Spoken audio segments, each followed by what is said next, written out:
love the first fine you mentioned. Come again? Checking your spouse's phone. Meaning, if your darling gets her curious eye into your phone, which fine will she get? 5,000 rials. 5,000? That's $133. What if she doesn't have any money? She'll go to jail, I guess. 60 kilo of caviar are 67,000 rials. They grill a pineapple, squeeze out the juice, and add various spices. A country of wonders with luxurious skyscrapers raising up from the sand.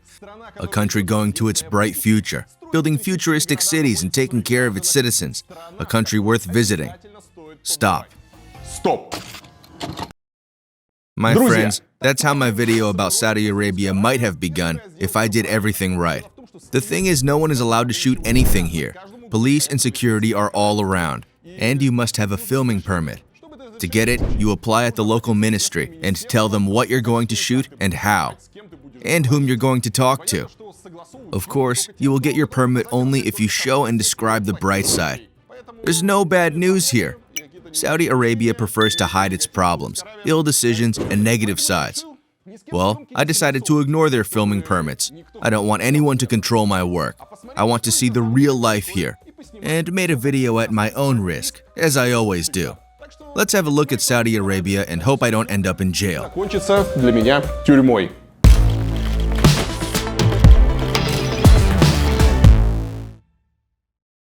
We'll begin our Saudi Arabia experience with its capital, Riyadh. Although it's the capital, Riyadh is not an old city. It was founded in the 18th century. Its name, Riyadh, means gardens. Although the climate here is extremely dry. In fact, it's one of the world's hottest large cities. As an independent state, Saudi Arabia was founded in 1932. Before that, it was a cluster of various emirates.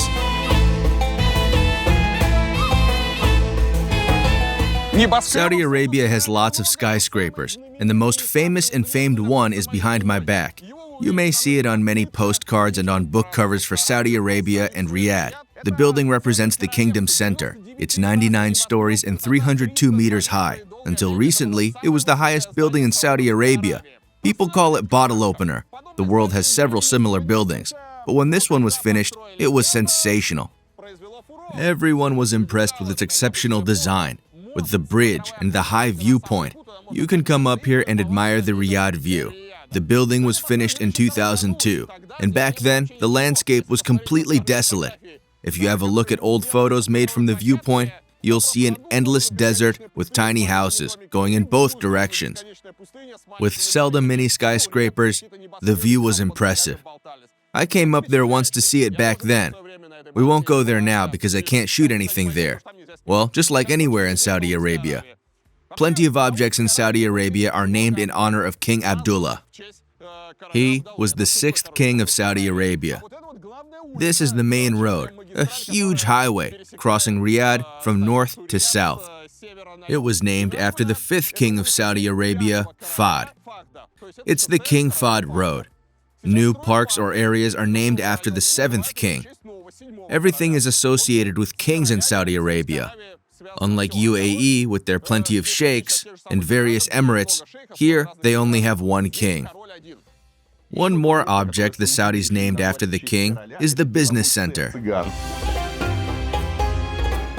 While new blocks are under designation and construction, let's have a look at the object that's almost finished. We are in the local city area.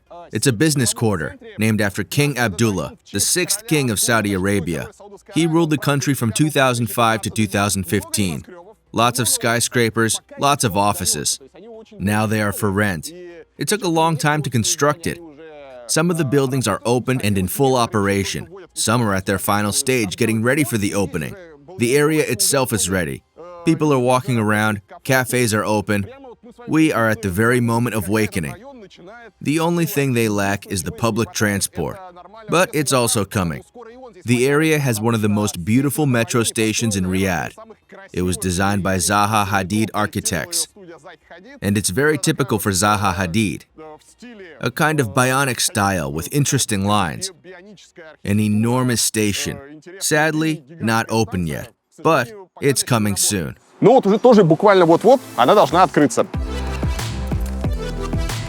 Land improvements here, trees, benches, but most buildings are still in progress. By the way, check it out. Each building has a passage for the people to use the cool, fresh passages for visiting each other. Needless to come outside. Oh, a wonder bench with a charger, Зарядка. with Wi-Fi. Let's see if it will charge my phone. Да, Yes, зарядка работает. it's working. Потрясающе. Amazing.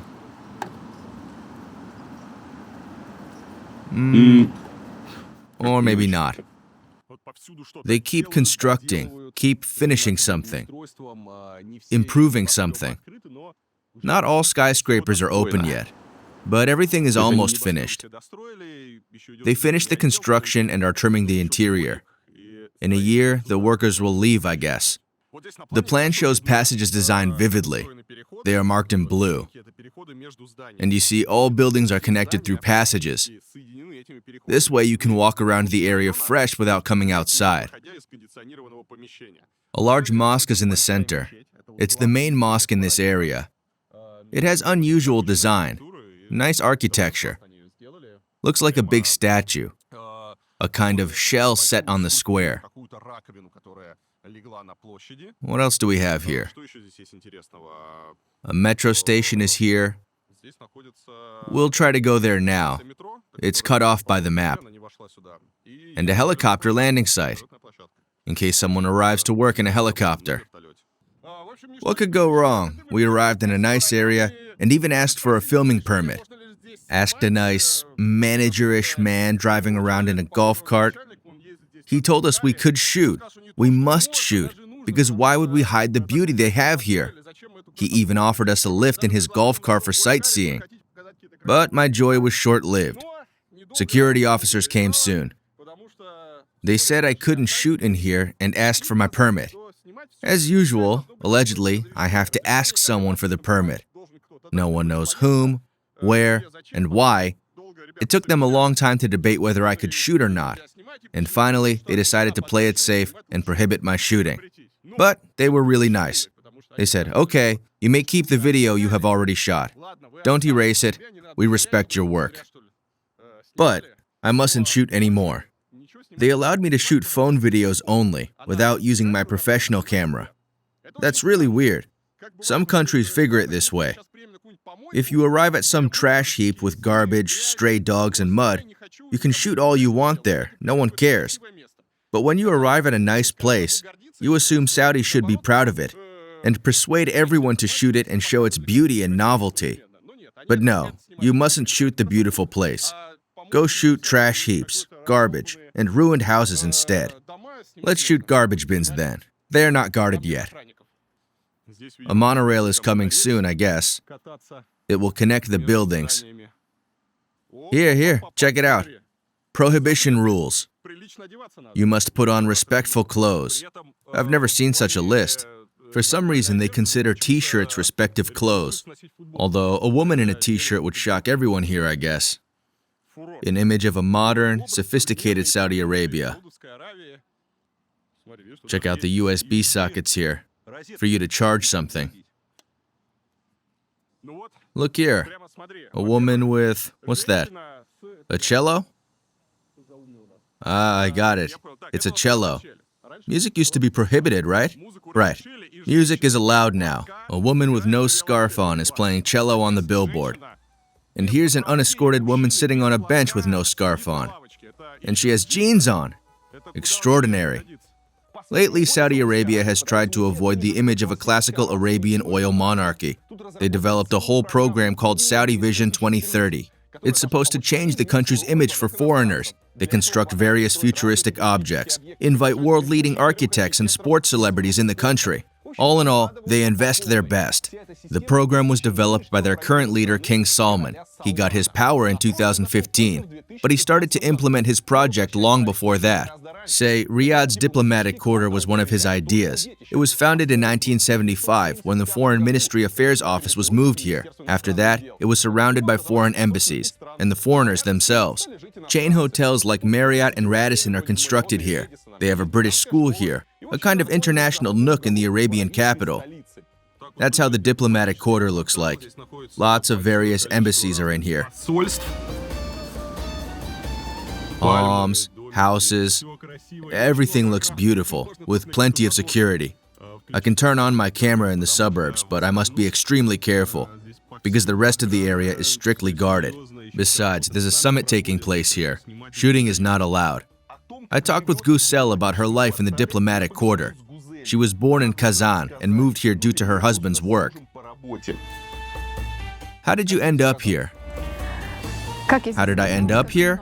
Like lots of other Russian women in Saudi Arabia, I married an Arabic man. My husband is Lebanese. He has lived here for 15 years. He works here. Because of the hard financial situation in Lebanon, many Lebanese work here. How did you meet? I worked as a translator. Oh, okay. And I met him at work in Istanbul. So you met your wonderful Lebanese husband in Istanbul? Yes. You started getting along, then you celebrated a beautiful wedding, and then he said, "Now let's go to Saudi Arabia?" That's how he told me that. In fact, we didn't communicate a lot. He saw me, I didn't pay any attention to him. We communicated mainly via WhatsApp. In 2 months, we decided to get married. After we got married, I returned to Kazan, and he stayed here. The Lebanese can hardly get a Russian visa. They are on the blacklist because of the organization. You know what I mean.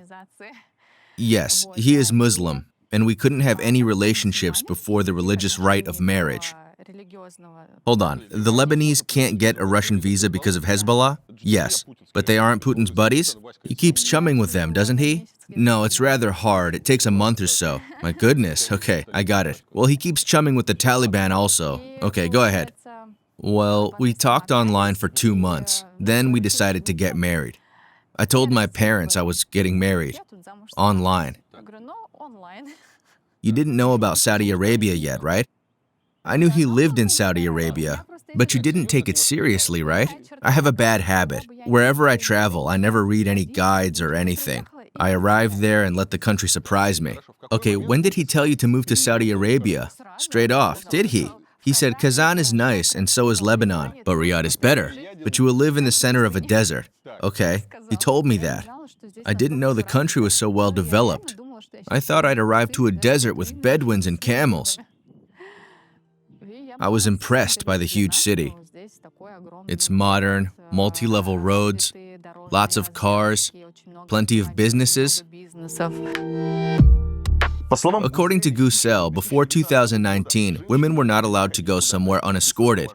Outside, they had to put black clothes on, covering their so-called prominent body parts that could have attracted men's attention. Now, women are allowed to leave their heads uncovered and have European clothes on. Their skirts and pants must be knee-long, and their arms must be covered down to hands. The latitude is part of the Saudi Vision 2030 program. Even when I first arrived here, once I wanted to come outside for a walk, just wanted to leave the house. I can't stay at home all day long. I said, I'm going outside. My husband said, why would you do that? I answered, I want to walk around. You don't walk around here. What do you mean? I can't stay home all day. Outside, people looked at me with their eyes wide open. A woman walking unescorted was. I was simply walking around the city unescorted. In my Instagram account, I used to have a caption saying, the only pedestrian woman in Saudi Arabia. You can walk around with no scarf on now? Yes, you can. So you're allowed not to cover your head. Yes, I do it following my religious beliefs. But if you wanted to, you would leave your head uncovered, right? Yes. And no one would make any comments. Yes, last year I didn't have a scarf on yet. This year I decided I was ready to cover my head. Do local girls go outside without scarves on? Plenty of them, yes. Oh my, that's quite a freedom here. Well, talking about my female friends who are married to Saudis, Many of them insist on wearing niqab in public places, with a black abaya and shayla, of course. Место куда-то, чтобы она надевала никап, конечно же, абаю черную They have more strict demands about that. У них с этим строже. Free life rules prevail in compounds. That's the city areas with expat residents. What's a compound? Roughly, a compound is a city inside a city.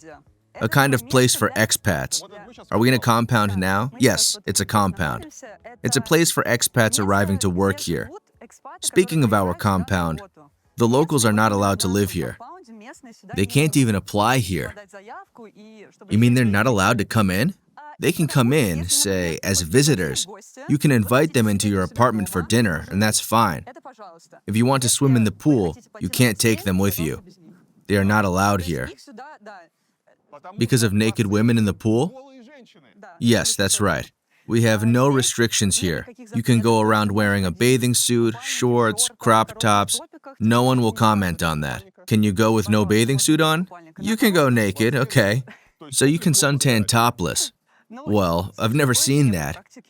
But theoretically, you can, I guess. No one cares.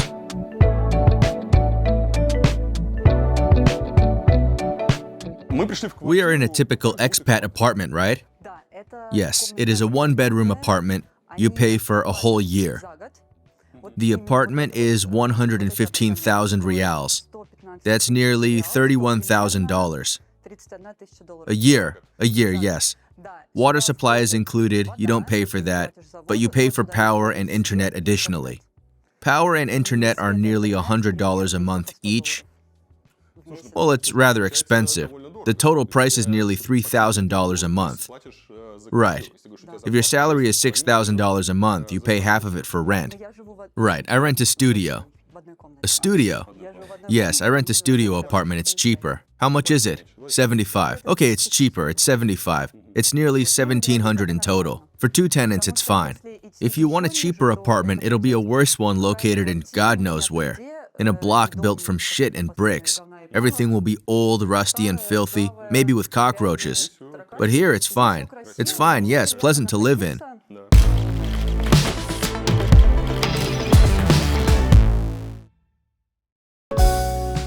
The freedom influenced even the restaurants. Lately, lots of new bars and restaurants opened in Arabia.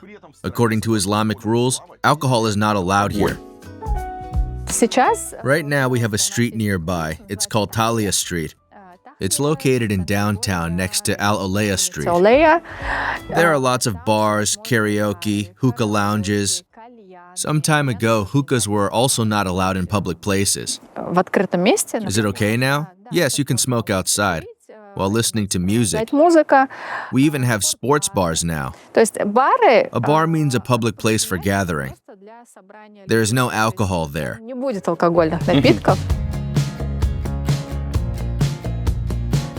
Maria is a blogger and a former BBC journalist. She lives in Arabia and posts online about the local everyday life. She says you can find a couple of booze bottles in the diplomatic quarter. What about alcohol? You can't find it here officially. And unofficially? I don't know. You know, right now we are in the diplomatic quarter. Yeah. It's a place with lots of embassies scattered around. By the way, Russian embassy's not here. It's in downtown. I hear you can get booze at some of the embassy's parties. Have you attended any of them? No, I haven't. No way. Yes, I've heard that too, that you can get booze in some compounds. They allegedly produce it themselves. They have devices like this, you know, hooch stills. Yeah, self-distilled. Self-distilled, yes. They produce and sell it. Drink it, and everyone knows that, and no one does anything about that. I don't think everyone knows that. Those who do, they just let it go. You better obey local alcohol restrictions, otherwise you'll be punished. What do you think about alcohol restriction? Any chance they can allow it in the future? Because in Qatar and Arabic Emirates and Dubai, you can get alcohol in special places with license, for example, in the hotels and in the bars. Look, Because for tourists, I think it's important part of if they want to attract tourists. It's a very important part. Look, I don't know the details around this, to be honest, but I think in certain resorts or areas that is expected, like Neom and the big developments that's happening on the Red Sea, which are pure tourist destinations, that could happen. Here I have a cup of coffee from a fancy Riyadh coffee shop. I paid 35 riyals for it. That's expensive, rather expensive. It's filter coffee made from high-quality beans. It's about time to talk about prices and how restaurants and cafes cover their costs. As we know, they do it worldwide by selling alcohol. For bars and restaurants, alcohol is the main source of income, especially at nighttime. People drink alcohol in restaurants and help them earn money. Drinks can cost a lot. A bottle of wine or champagne can be $1,000 or $5,000, or even $10,000 in some places. I mean, fancy, luxurious places with exceptional alcohol. But what if alcohol was prohibited in your country? How can you earn money? They do it with coffee, cocktails, and even juice. Here, any beverages cost a fortune. I already mentioned the coffee price. As for the natural juice, if you come to a common mid-level restaurant, not a posh one, a glass of freshly squeezed watermelon, orange, or apple juice will be 30 to 35 riyals. A bottle of water or a can of cola will be 16 riyals. That's expensive, even more expensive than in Europe. Besides, they make cocktails here, alcohol-free cocktails, of course. But they look like alcoholic ones. They decorate it nicely and even add non-alcoholic gin or whiskey. They have it at the market now. Such cocktails may cost up to 100 riyals, equal to alcoholic cocktails price, although their cost price is much lower. In fact, they have well-developed coffee culture, say, just like in Dubai. When you arrive in Dubai, you see lots of various coffee shops in most unusual places. Right now, we're standing on a roadside between a gas station and wasteland. And here, there's a moderate building with an excellent coffee shop. They have expensive equipment, splendidly roasted high-quality beans. How come? Coffee shops replace our bars here. People meet in coffee shops and hang out there. If you look at the map, you'll notice many coffee shops open after lunch, say at 4 or 6 p.m., and they work until late. People come to coffee shops to hang out there, order unusual drinks with some froths or syrups. They enjoy themselves there, like we do in bars, only without alcohol. That's how the local market works. It helps local market develop. That's why some Arab countries are more developed coffee-wise than Europe.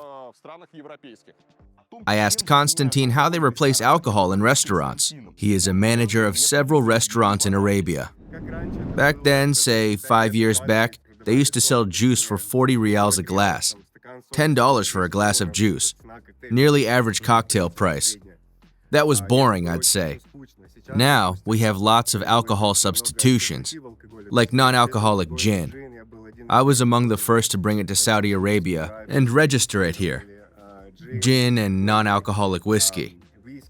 Of course, the taste is not the same and the drink is different, but it can be used in cocktails. Lots of good mixologists moved here, professional barmen. Say, the guys grill a pineapple, squeeze out the juice, and then add various spices. It tastes delicious. It's not boring like it used to be. Not like a bottle of champagne for $5,000? No. Not like the enormous bills, posh restaurants. Of course, it was easier to cover the costs in Dubai. People used to visit restaurants for lunch and order a Dom Perignon at least. Lunch and stuff, and in the end, they paid $1,000, $1,500 for 4 people, even before dinner. Here, if you want to earn $1,000, $1,500 for a table, what should you do? How many pineapples should you grill for them? Well, of course, it influences the time people spend in the restaurant. Here, people arrive, spend 40 minutes eating, and leave. Table rotation is higher. Here, you don't drop into a restaurant for 5 minutes, leave in 6 hours, and go to an after party. They don't do that. How much is an average bill in the Japanese restaurant?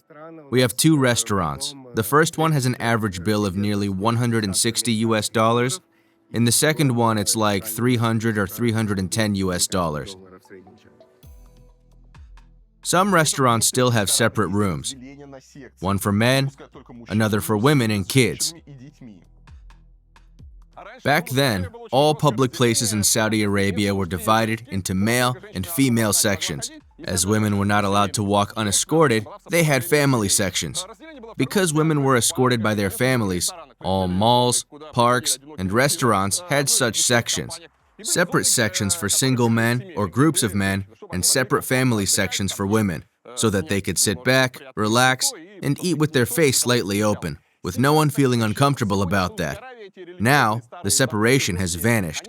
In modern Saudi Arabia, old religious restrictions are almost gone.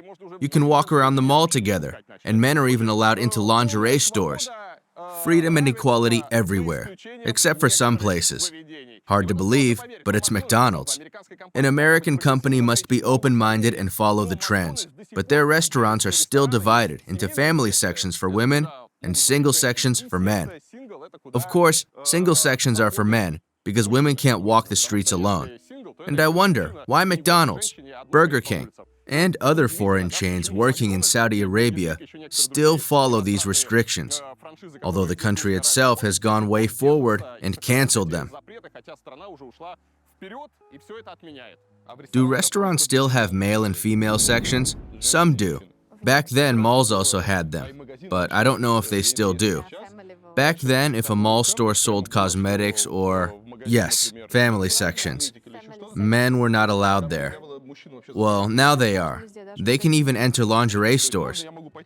Can I go buy panties for someone? Sure. Back then, I couldn't. Now you can. You're allowed there. Complete freedom. Yes.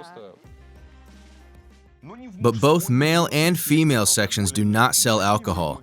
Neither do grocery stores, but they have water that will suit any taste. One more point for you. As alcohol is prohibited in Saudi Arabia, they have a full range of common water. Let's go to a grocery store and see the water we can buy, and the price for it. Here's the water, and the range is rather poor. Here they sell all European water brands. San Benedito, Evian, Perrier, San Pellegrino, Voss. A bottle of Voss is 12 reals. By local standards, it's rather cheap. To be convenient, they offer various packaging. Small bottles are very popular here. How do Saudis have fun if neither restaurants nor bars sell alcohol? They have outdoor picnics with tea or coffee. According to Gusel, every Thursday, Saudis hang out in parks. They bring soft drinks and snacks and enjoy themselves. Here they have a thing called istiraha. It means both rest and place. It's a kind of country house. All respectable Saudis have istirahas. It looks like a country house. It can be divided into male and female sections, or it can be wholly male, because preferably men meet there. They watch sport events there like football, basketball, or fighting events. They play video games there, enjoy meals, dance, or sing. That's what they do. And so do women. Women also use istirahas. They are available for rent. I also meet my friends there for girls-only parties. Istiraha is a house with a pool and alcoves. We arrive there with our community and cook Russian food. Yes, we bring our kids there to practice Russian. Kids mainly speak 3 languages here: English, Russian, and Arabic. We want them to practice Russian more.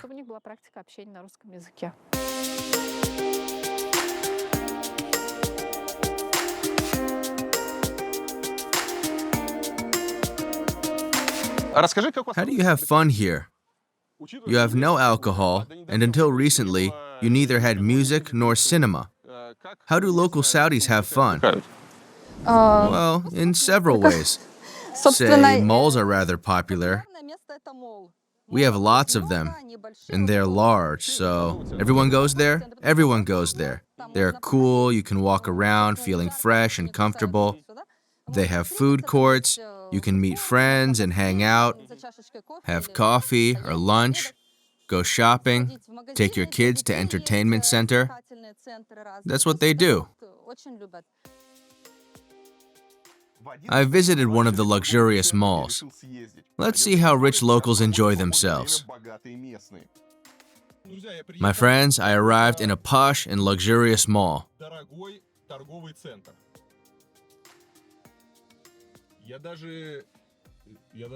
It's weird. I feel uncomfortable because of its splendor. People in expensive outfits handing over parking tickets. The attendant's suit costs more than the car that I rented. I'm not sure if I'm allowed inside with my sneakers on.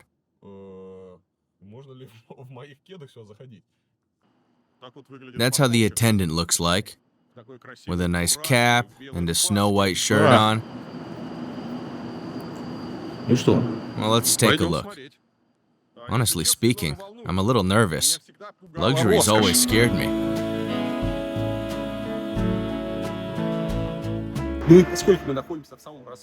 As we are now in the most luxurious mall in Riyadh, here is a luxurious grocery store. I have no idea what's in there. Let's have a look. Porcini mushrooms. 200 grams of porcini mushrooms are 350 rials, $100. Here are morels. 100 grams of morels are 760 rials. They even have soups.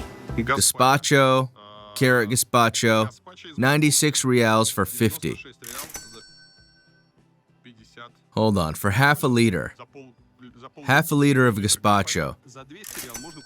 200 rials for 3 grams of truffle in a mill. You can buy it and grate it in your meal.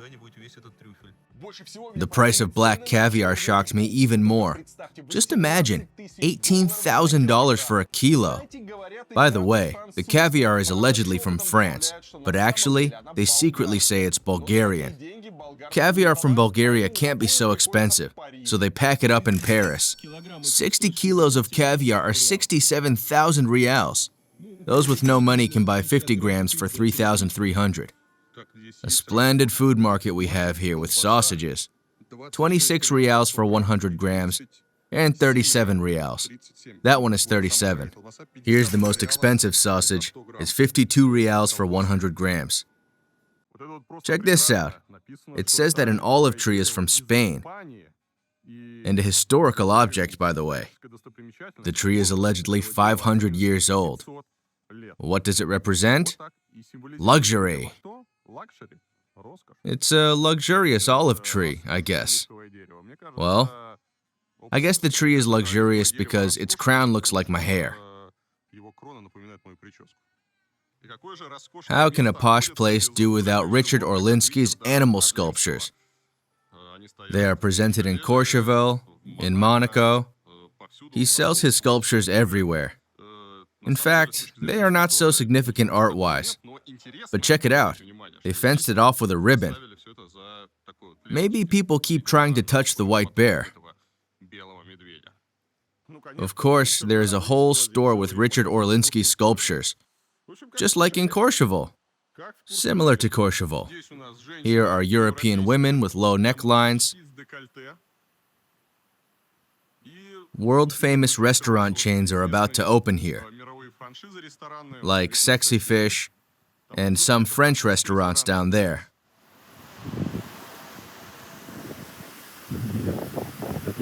That's how it goes. So far, it looks rather boring. You see, ads show girls with no scarves on, and it's fine. Check out the depravity here. In fact, some 5 years ago, such mannequins were impossible to imagine in Saudi Arabia. They were kind of lewd. But now, they have mannequins, photos, and whatnot. Look here. Women with uncovered hands. Amazing. Back then, such ads in Riyadh shops were unacceptable. Now, it's fine to have it here. Here, they have the lingerie stores, also with female ad models. They also have such kind of mannequins. Here's a kind of rest area. You can enjoy yourself on the swings and swing up an appetite for expensive shopping. Swings, candles, and green plants are all over the place. Pleasant music is playing, and there's no people. One rich customer a day covers their rent costs, I guess. By the way, look at their opening hours. On Friday, most stores open at 1:30 p.m. because on Friday, most people prefer rest to shopping. Here's a perfume store with a warning. Men are not allowed. Only women can enter it. Everything looks rather European. For some weird reason, there's no people here. Maybe people are not ready for luxurious life. Maybe there are some other posh malls, but I was told this was the poshest one. As we are in a posh mall, you can buy a car here. Новый автомобиль. A surprising point. I've seen very few expensive cars here. Check this out. Someone arrived in a Toyota Yaris. It's shocking. I would be embarrassed to park a Toyota Yaris right at the entrance of the store with expensive, useless sculptures. Everything looks kind of weird. Here's the VIP entrance. The very important entrance. Only one Rolls Royce. I'd say it's rather modest here. Car-wise, at least. A VIP parking with a Rolls Royce, a G-Class SUV, and a Range Rover. Okay, they have posh license plates, but still. My posh mall journey came to an end. Honestly speaking, I felt uncomfortable here. That was weird, with its delicious smells, pleasant music, and empty stores. There are more staff members than visitors. Everything is empty. Everyone's looking at you with greedy eyes. Everyone wants to please you. As for me, I feel uneasy in such places. So, let's go somewhere else.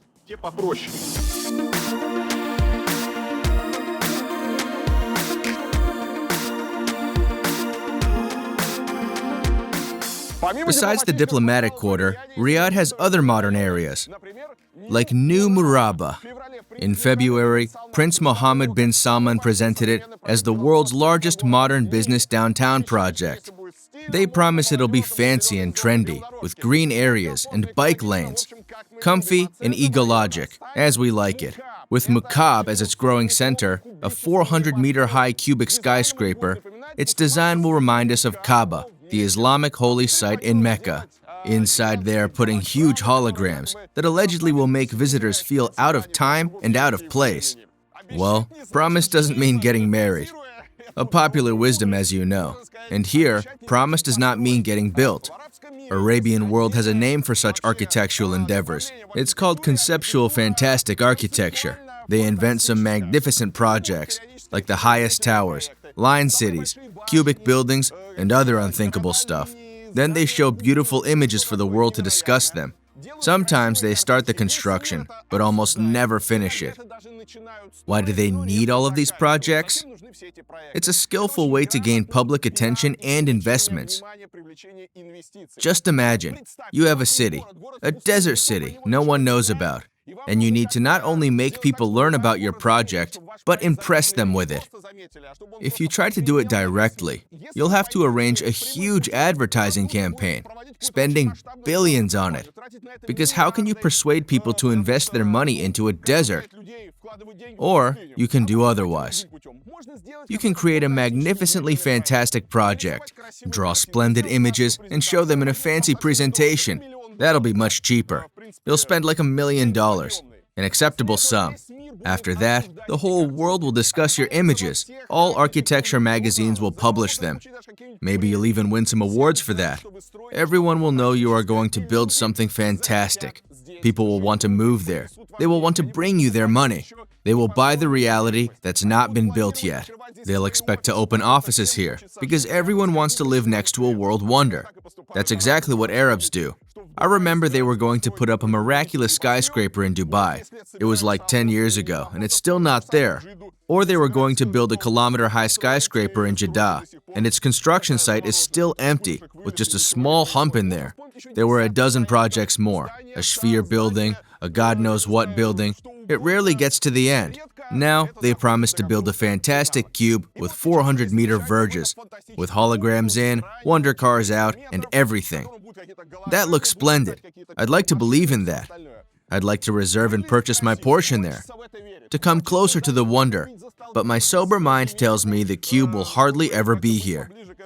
They may construct a simpler version, but it's more likely to become a common business area, with skyscrapers and public amenities, with several significant projects maybe. But there will hardly be any wonders they promise us. But as for their PR campaigns, as a way to introduce themselves, Arabs are smart guys. They know how to advertise themselves, how to draw the world's attention, and how to attract investors. Of course, Saudis have a long way to go yet. Dubai got way ahead of them because it was started earlier. So, when you see the Persian Gulf region providing fantastic projects, don't get deluded. It can be just another PR project, an attempt to draw everyone's attention. If they really finish it, it'll be great. I'm going to come back here in like 50 years and see if the cube is here. They'll need all those years to convert this desert into something worthy. The Muqab skyscraper in Saudi Arabia. Of course, it doesn't make any practical or functional sense. We must admit that most world-famous buildings, at least most of them, don't make any practical or functional sense. Like the Pantheon in Paris, no sense at all. Its sense doesn't matter for us. I think the point of the Muqab project is its visual aspect. It doesn't have to have any sacral message. It's a kind of wow building. Like many Eastern projects, its wow effect is taken from the Western culture. Of course, it's a little bit mad. Like all the projects financed with easy-come money in non-democratic states. If it were us, we wouldn't spend our money this way. One more current Saudi project is the NEOM construction. It's an area with a range of cities and resorts. The largest part is supposedly opening by 2030. There will be an octagonal port city, a mountain ski resort hosting the 2029 Asian Winter Games, and much more.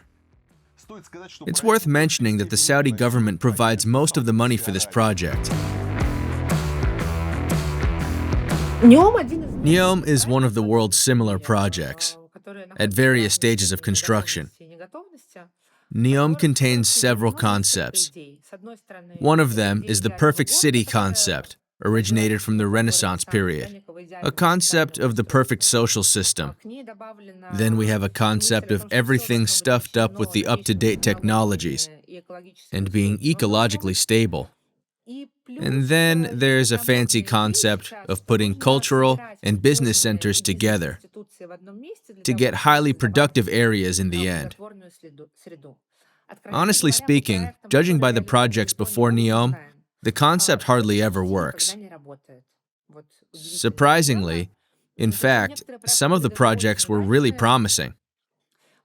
Say, the project called Incheon City.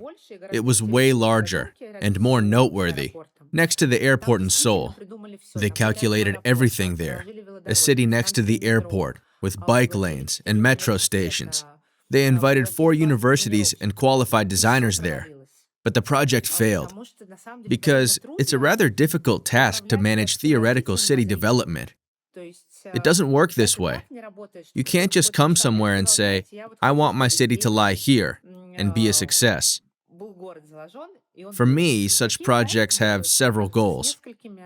First, to use a budget. I guess we all know it well. They use money for a large project. I don't know about the corruption level in Saudi Arabia, but it's a good way to invest money. It's rather important. Second, it's a trendy project everyone talks about. Lots of Eastern people and others think that with such investments in high technologies, they improve their state's image and attract people there. In the end, I think the main goal of the NEOM project is to attract the best professionals for Saudi Arabia development.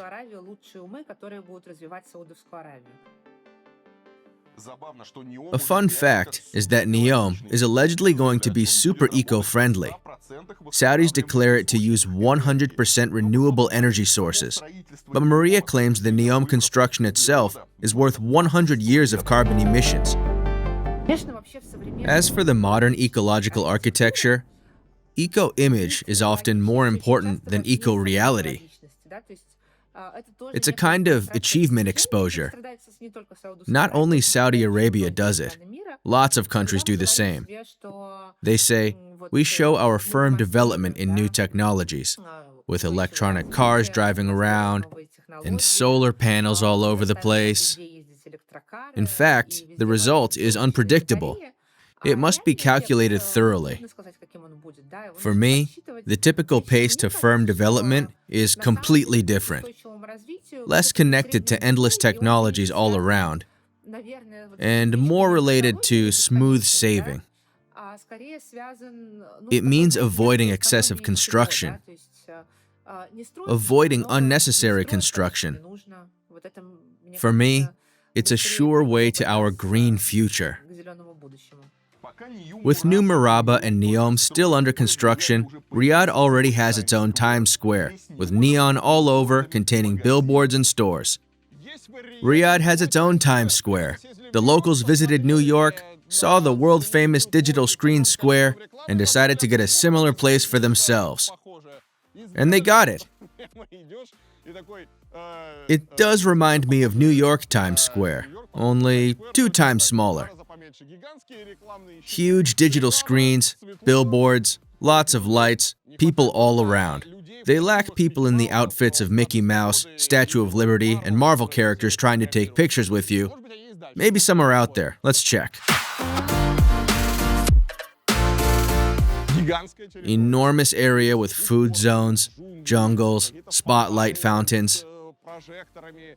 Lots of interconnected squares here, with crowds of people strolling around. Even light installations. A whole shiny, bright, open-air city. For people to stroll around in the long-awaited coolness. That's what people do here.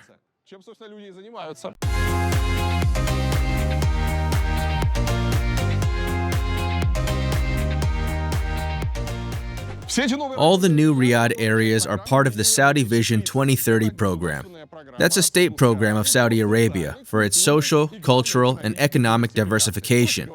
In simple words, it's their attempt to overcome the oil curse and earn money in other ways. For that purpose, Saudis have to improve their reputation of an autocratic country and lure in international business and tourists, just like their Dubai neighbors did. To learn more about Saudi Vision, I talked to Islam Al-Baya. He used to study in London, and now he lives and works in Arabia. So Vision 2030 it's all about, honestly, improving the quality of the life of the Saudi nationals. It's about creating diversity. So they're moving away from depending on oil revenues as a country, and you know, they're driving non-oil revenue. Sorry, what's the part of oil income from oil in budget? I think now it's come down to maybe 60%. Mm-hmm. But it's more than half. Yes. It's a big part, but it is, you know, part of the 2030 vision is to introduce new investments, new sectors to drive the other sectors to balance between oil and non-oil. There's also a strategy to move away from just producing oil to actually using oil for manufacturing and doing things with oil instead of just exporting it as oil. If you look at globally, this is by far the biggest transformation in a government that is happening worldwide. And the transformation is happening across the board with very clear vision, very clear targets, very clear objectives, and very close monitoring to ensure that these things happening, which is what's really driving. When the 2030 vision first started, some people were skeptical, is this going to happen? Is this not going to happen? But honestly now, we're 7-8 years into that journey. It is very clear that this is actually not only on track, but even ahead of track in terms of the transformation. 3 key points of Saudi Vision 2030 are dynamic society, prosperous economy, and ambitious nation. Ambitious nation means oil income, electronic government, citizens' private savings, and volunteering. Prosperous economy identifies female labor, drawing of foreign investments, increasing of any export except oil, and the work of Public Investments Fund. Dynamic society contains urban planning, Islamic Hajj development, attention to heritage, and more support for sports and culture. As for sports, Saudis have cared a lot about that lately. They invested billions of dollars in football. Their main step was luring one of the best world players, Cristiano Ronaldo. He joined the Al Nassr club for more than $200 million a year. Other European players followed him.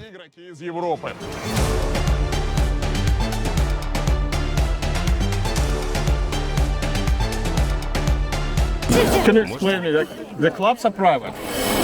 They are privatized, but they are the majority owned by public investment.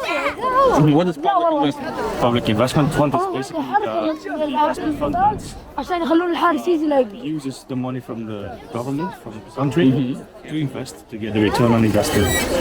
How they decide which club get money? In Saudi Arabia? Yeah. I mean, I don't know how the process went, but when you see it, it's the 4 biggest clubs that get an investment from Public Investment Fund. So I think it's also a little bit of politics. 2 clubs in Jeddah, 2 clubs in Riyadh. There's another club in Riyadh, Al Shabab. They don't have this money from the Public Investment Fund at this point. Okay, so it's a bit divided. So the clubs are private, but they get money from the government. Initially it is governmental money, yes. But Public Investment Fund is there to invest money to get the return on the investment. And you say that stadiums are government. The stadium we're in now is a governmental stadium. Riyadh Club plays their games here. Al Shabab plays the games now. And this stadium, it's very small. It's still one of the bigger ones in the city, and the best stadium is in university campus. That's where Al Nassr plays, and that one is very nice. It's like a football stadium. There is no track, but it's not a stadium. They will invest in stadiums because they have the bid for the Asia Cup in 2027. Yeah, so they have it now, and they need to start investing in the stadiums. Yeah. Saudi Arabia invests billions of dollars in football development. What are the main reasons? Or they want to improve education, or it's a business project? Like I said already, of course it looks nice, yeah. But when I speak to people in Public Investment Fund, it's clear that there is a strategy behind it, a financial strategy as well. The country has been solely relying on oil for a long time, and they know they need to renew and even start new sectors of income. So entertainment and sports is a big one. And with sports comes tourism. You are here today as well. According to Jelle van Kamp, even women started attending games lately. Before that, they were not allowed in the stadiums. It's normal now. When I was here the first time 9 years ago, I was in Jeddah for a year. you didn't see any women in the stadium because it was forbidden. Yeah, now it's plenty of women. You see many, right? Yeah. I mean, I think your perception would be different when you come here. And based on that, you see actually that there's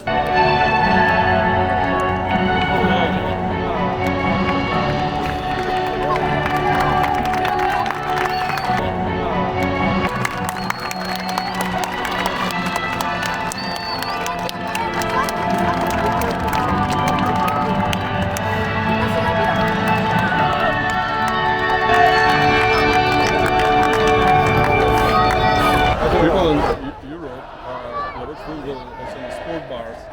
There's a beer and yeah. what about Saudi? How do people not in the stadium? Where you can watch football? Are there any sport bars? It's not really like a sports bar, but you know that the coffee culture is very big.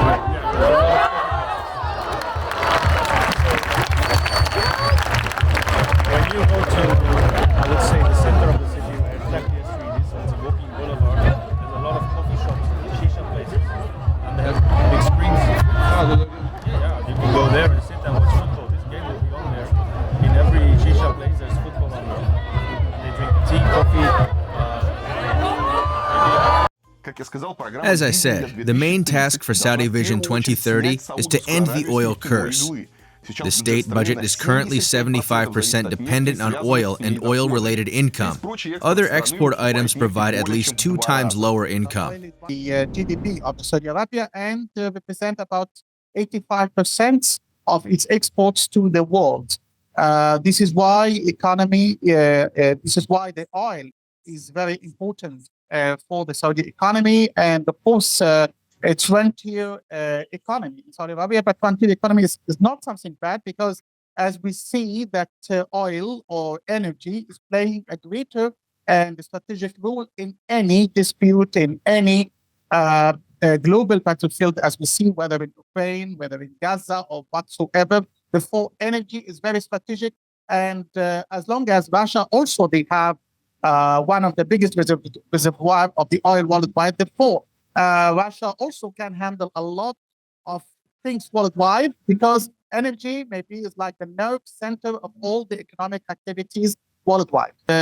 Those revenues are reinvested again in the infrastructure projects, just trying to develop now the railways and trying to make a very strong railways, metro as well.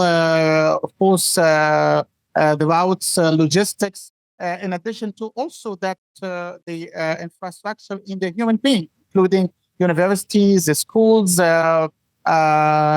developing and empowering the women in Saudi Arabia, developing the civil society that already empowering the micro businesses as well as the SMEs, and all of that having like a good revenue and good profits in the Saudi citizen. In Saudi Vision 2030, the country tries to raise its income from other fields, like tourism or entertainment. And several years ago, they started to have this festival, which is called the Entertainment Festival, which was opened recently in Riyadh. And they are trying to attract international stars and performers worldwide and from the Arab region to this festival, in order to be also another resource of the income, as well as now the football sector also is one of the other resources of the income. But also they have according to the vision of 2030, they want to have like industrial base and also trying to work on the mining of the natural resources and trying to develop the raw materials to intermediate or final product or things like that. This is according to the vision of Saudi Arabia of 2030. Arabia breeds young professionals to deal with all these changes. To help them summon knowledge and experience, Saudi Arabia sponsors its citizens abroad studies. Maybe not something about educational programs when government supports young people who want to study abroad. Yes, This has been done by Saudi for many years. So they send Saudi graduates to go and study outside, then they pay for them to. They pay all amount. I don't know the exact details, but yes, they support. At least they pay the school, the university fees, and I think they give them something to support themselves while they are outside. Why is this happening? So there's a lot of young Saudis, and you want to train your people in the best universities. So while there are many good universities in Saudi, there are some universities like Cambridge, Oxford, Harvard. These have hundreds of years of history. So clearly sending Saudis there, when they come back, the country will benefit from what they learn. So it's an investment. The government sees it as an investment in their people. Islam says young Saudis take many job vacancies now. The government supports this tendency. It established work quotas for the citizens. In general, Saudi Ministry of Labor reserved 100 jobs for them, like translator, realty specialist, or hotel front office jobs. I think for me, the most amazing thing that's happened is the young generation in Saudi. So, and I work in an organization where a lot of the employees are Saudi, and the motivation, the activity, the belief that of this transformation that's happening. There's a huge amount of pride. There's a huge amount of willingness and hard work that everybody is really trying to make this transformation happen and be very successful as well. The government reserves not only jobs for which you need higher education. With the Saudization program, Saudi natives may take the positions of taxi drivers or caterers, without fears of some migrant potentially taking the place. Now, more and more jobs can be taken by Saudi Arabia citizens only. Like what? Like taxi drivers, but you mean all taxi drivers are Saudis?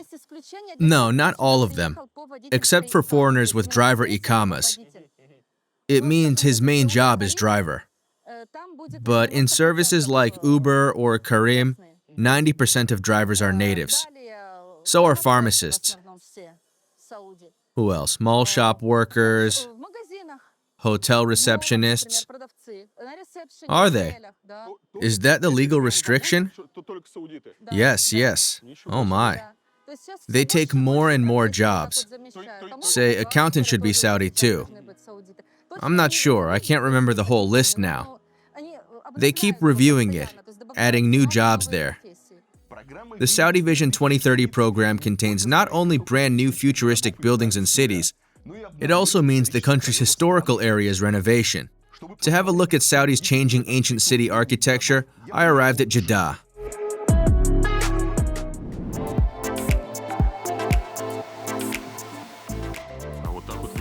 That's how Jeddah Airport looks like. Palm-like lampposts, nicely lit ceiling. Marvelous. The airport looks awesome. Business class passengers check in behind the fence. I love the airport. It's huge, I'd say.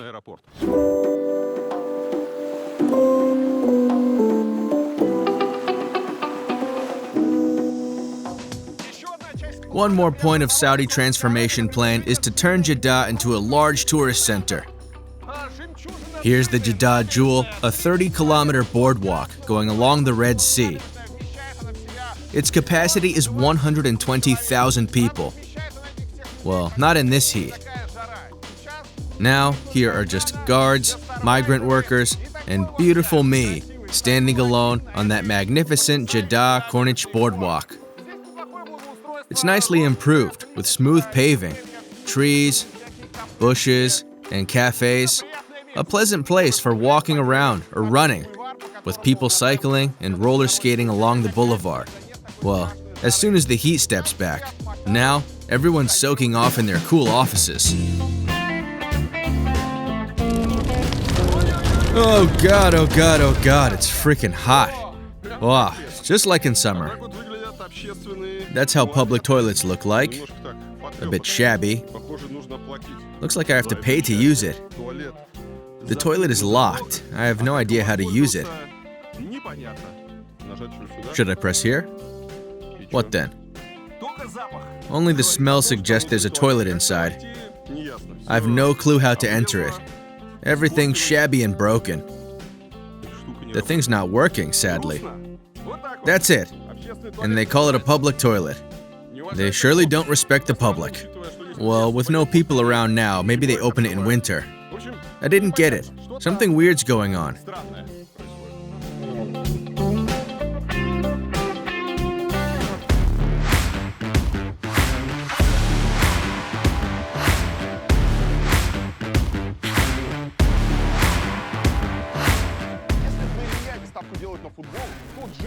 With Riyadh counting on football, Jeddah comes along with Formula One. Since 2021, it has hosted the Saudi Arabian Grand Prix. Its racetrack goes along the Jeddah Corniche, and it is considered one of the fastest in the championship. Here, the average speed is 252 kilometers per hour, with the maximum speed reaching 325. Mass media claims Saudi Arabia pays $55 million a year for its right to host the racing, let alone racetrack and arrangement costs, just for the pleasure to see the world's best racers driving their fastest cars along the Saudi racetrack.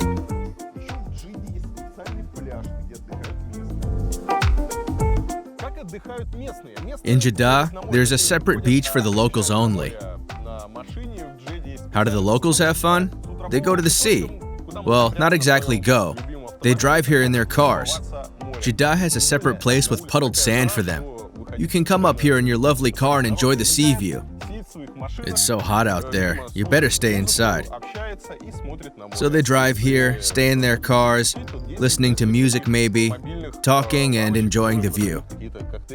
In case you're hungry, there are several food trucks selling cocktails, juice, and ice cream.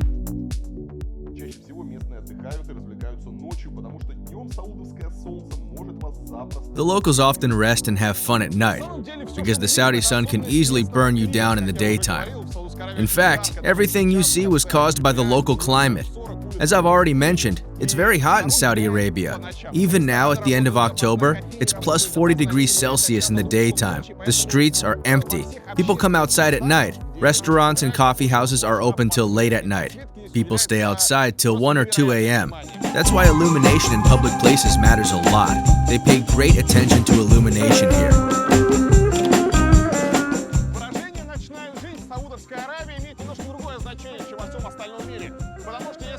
In Saudi Arabia, the word nightlife is not the same as in the whole world. Say in Europe, nightlife means parties, booze, and fun. But in Saudi Arabia, nightlife means just life. In the daytime, the heat puts life on hold. Now, it's 40 plus degrees Celsius outside, and the streets are empty, completely devastated. That's how a roadside looks, and you may think it's abandoned. In fact, the street comes alive after the sunset. The food trucks open and start selling drinks, meat snacks, tea, and coffee. People come here in their cars. You see plenty of parking lots here. They enjoy the meal and themselves. When you look around here in the daytime, it looks like a dead country. But it's wrong. Everyone's waiting for the sunset.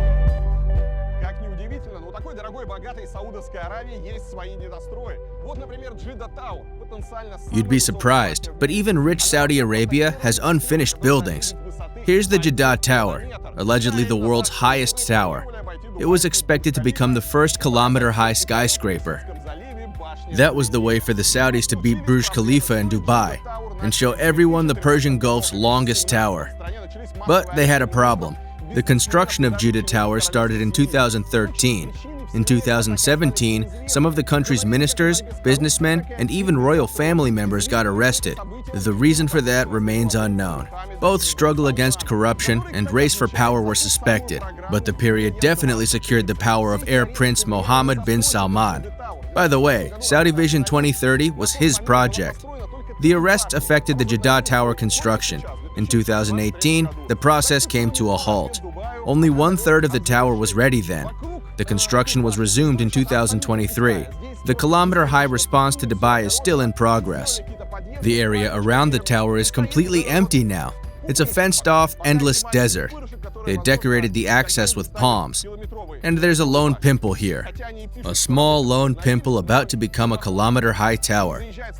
They say they resumed the construction, but I doubt it. No construction vehicles, no worker trucks, construction cranes are on hold.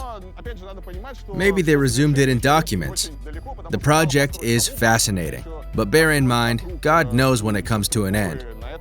Not only they have to finish the tower, they have to improve the area around it. Even if they start moving now, they'll need years or even decades to finish it.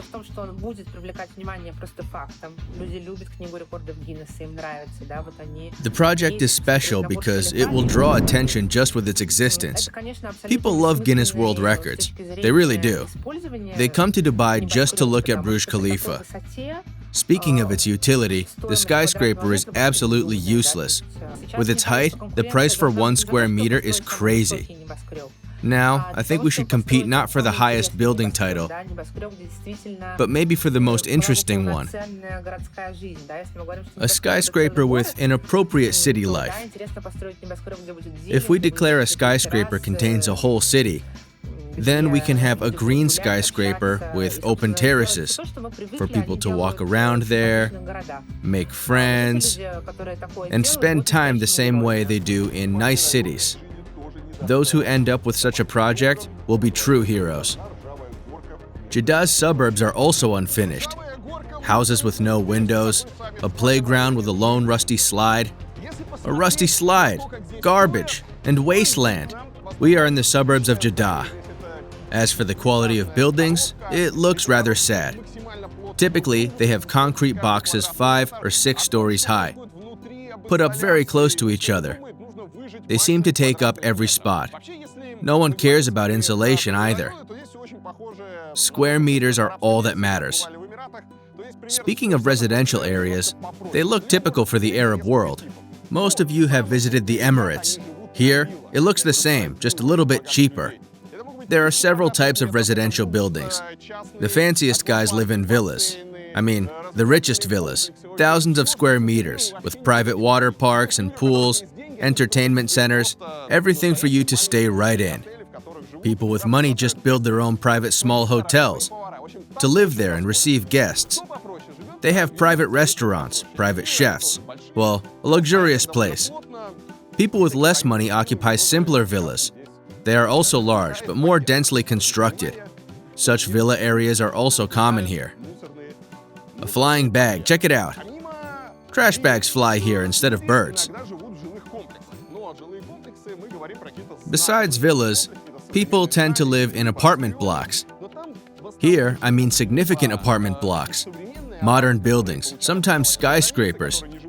The residents are either modern Arabs who studied abroad and don't live with large families, or rich expats. You need a villa when you have a large family and lots of friends, and all you want to do is live together. Those are traditional Saudi families.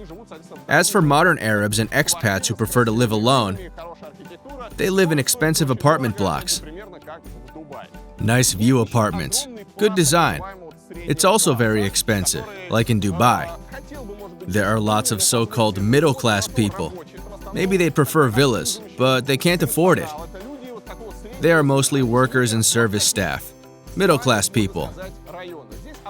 They live in such suburban blocks. They drive common cars, mostly Japanese, Korean, or old American ones. Even the mosque here looks shabby. Check it out. An old small mosque made of metal sheets.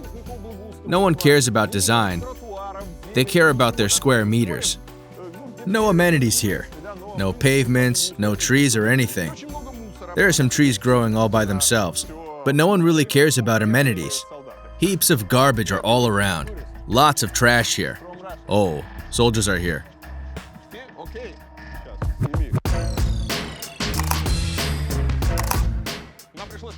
Okay, take a photo of them. We were interrupted by the military. I thought we'd have problems with them, like, what are you shooting here and such stuff? But they just wanted to take a photo. In fact, people like taking photos here. Then they ask you to send the photo via WhatsApp. Let's resume our area discussion. The middle class. They live in such areas. Those are the people working for, say, the military. People who came to work here. People owning small businesses, like tradesmen or drivers. Not exactly migrant workers who live in separate camps, but those who can afford to rent an apartment here. They use it only to spend a night, leave their belongings here, or as a place for their family.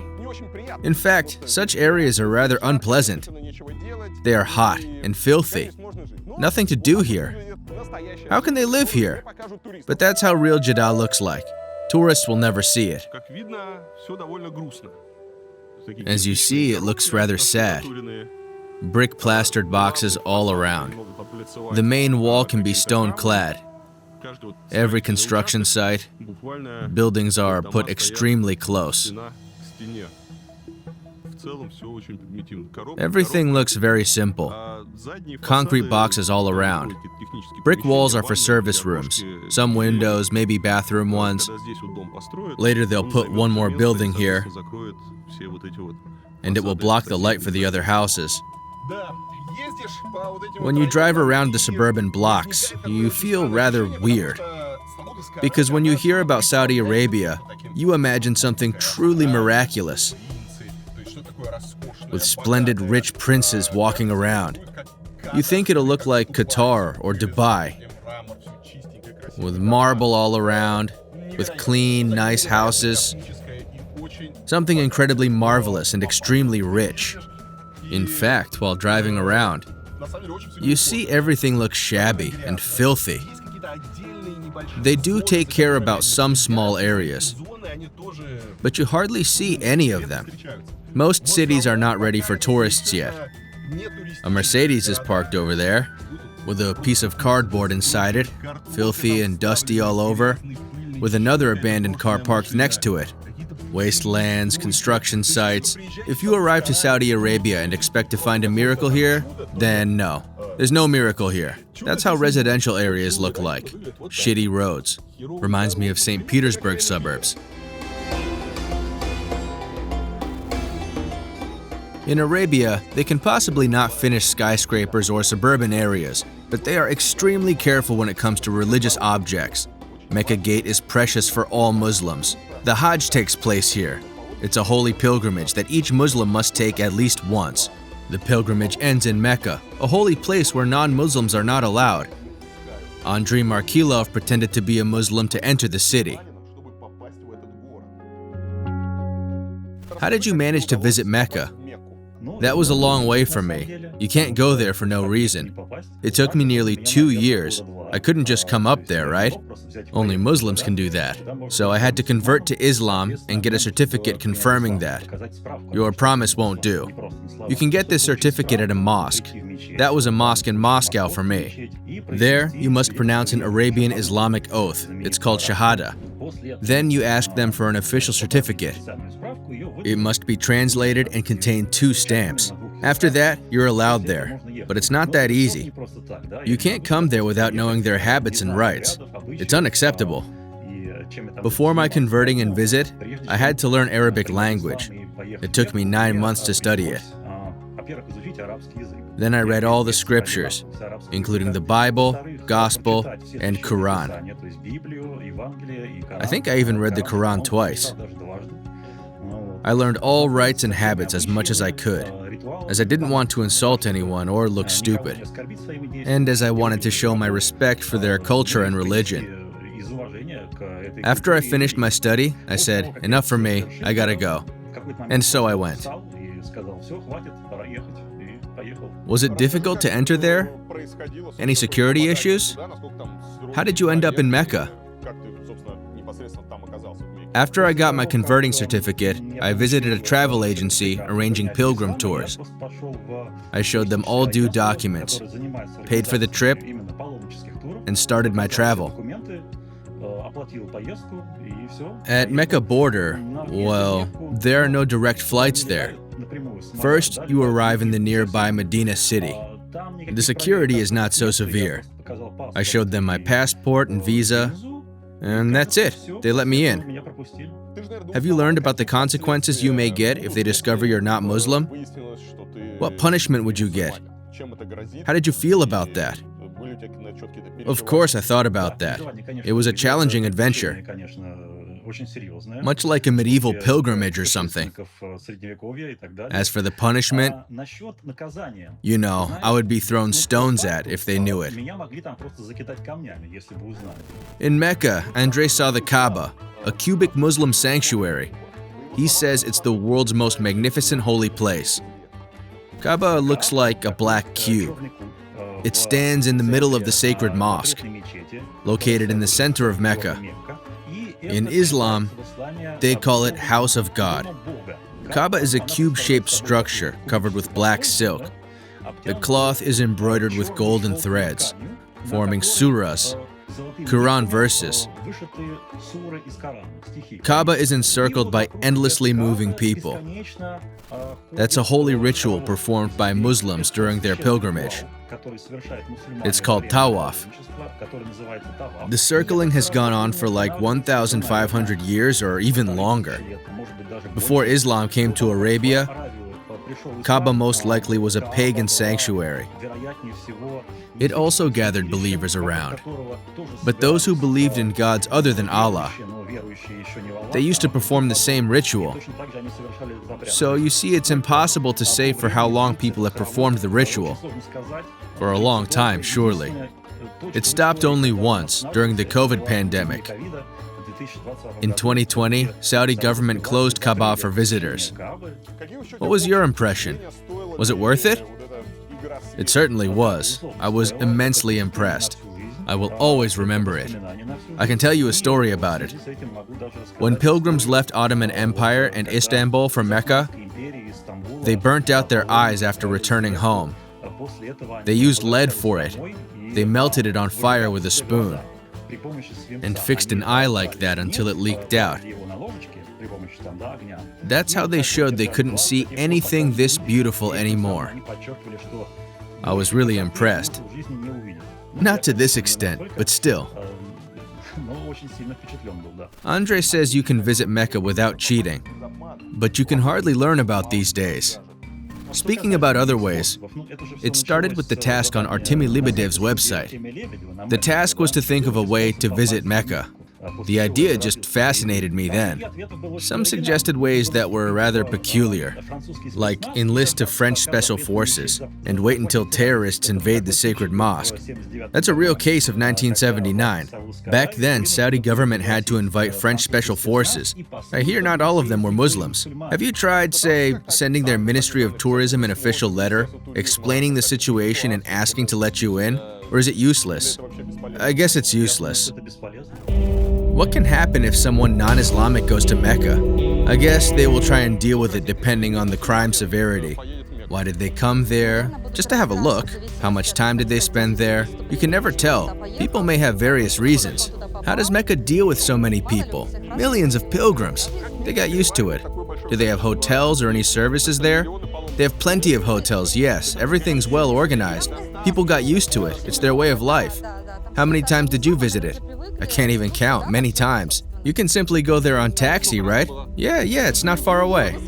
Jeddah has special prayer mats on the streets. Anyone can take them out and pray. Cases containing prayer mats when prayer time comes. You can find them in parks, in public places, right? Yes. People unroll them, yes. They are already directed to Mecca, right? Yes.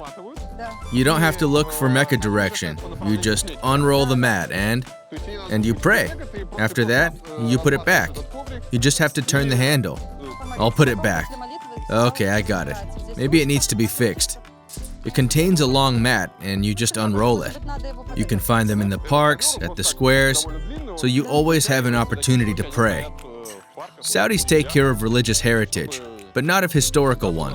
This area is called Al-Balad. It's one of the oldest in Jeddah. The city itself is more than 2,000 years old. Its old city center is surrounded by ancient areas that have turned into slums in time. Within the renovation program, they are demolishing the areas and putting up new buildings instead.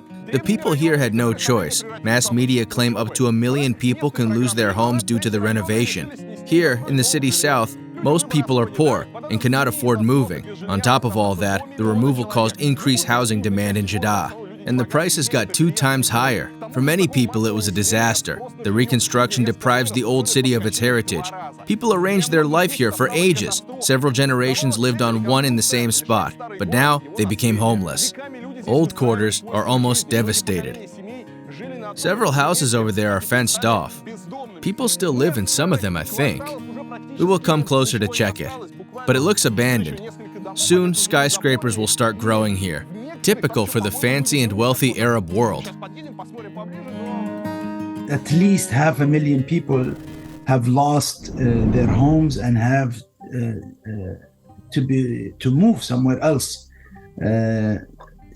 Foreigners, many of them probably had to travel and leave the country. The locals have to move to other regions or move to rental apartments. Most of the people who have lost their homes and buildings have not been compensated for the unannounced demolition. You are talking about a campaign that was designed overnight, and people were forced to leave, not because the place is poor, but they want to take the land. And this is basically what I call wealth transfer. That land is worth a lot of money. The real estate value of the land that has been raised is very high. So the goal is to take it and then sell it again at probably 10 times the price. Ali says the locals couldn't protest against the demolition because they were afraid of the government's measures. The government follows its non-abiding citizens, both via social networks and street cameras. Lots of people who protested against the demolition were arrested. So they have arrested people. We don't know how many, because Saudi Arabia is like North Korea. Information is extremely limited. Al-Balad is not the only area the government seized from the residents. Where I grew up, there is a city, an entire city. The name of the city is Rahima. Rahima includes the largest oil exporting port in the world, Ras Al Noura. That city and that area was owned by an older gentleman. I remember meeting him as a child. He died like he was 100 or something. He owned that before Saudi Arabia was formed, and he has the deed for it. And he is the person who called it Rahima. Rahima means kind. And it was his farm, and it was taken, and he never got paid for it, never or compensated for it. This has happened before, and many people I've talked to who have lost their land because a member of the ruling family wanted that land. Let's have a look at the area before it turned into a plain concrete jungle. Many houses are already empty, and so are the streets. What kind of work? Painter. Painter, you're a painter. You have a family in Pakistan? Family Pakistan. Family? Kids? You have kids? How many? I'm single. Single? Yeah. Okay. You like Saudi? I like to live 5 years. You live here for 5 years? Okay. And what's your salary? Salary, I'm salary 2,200. 2,200 in a month. Some old streets are still here, and that's how they look like. Rather unusual because everything's shabby. Walls, cats, lots of cats and kittens, plenty of flies.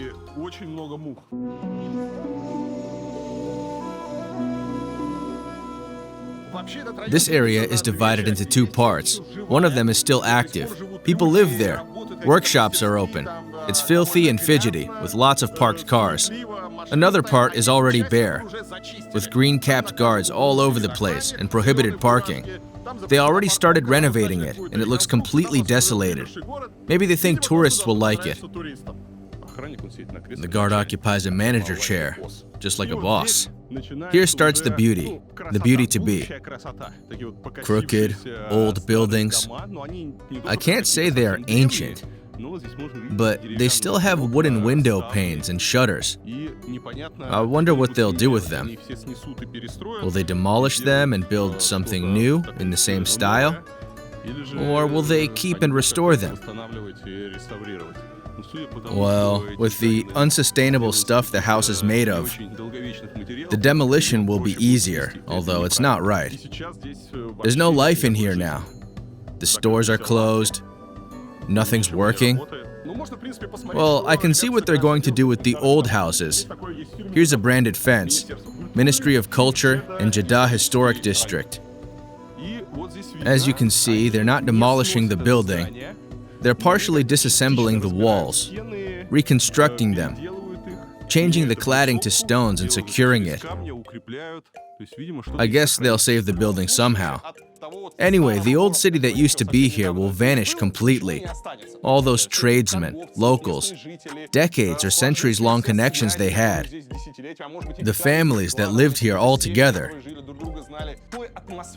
The whole city vibe that we enjoy, say, in Morocco. You come here and walk around the small old city streets. Here, they lost the vibe and will never get it back. When they finish the renovation here and modernize it, I'm sure it'll look grand.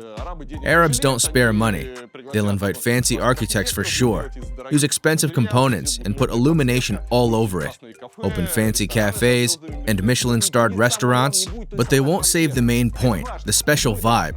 It's important. Why is it important? There are not so many countries with historical heritage left. Take the Near East. They have some architectural heritage. But as for a mass of centuries-old buildings, you can hardly find it. There are several reasons for that. Like, they were made of short-lasting stuff, they were ruined in ever-present wars.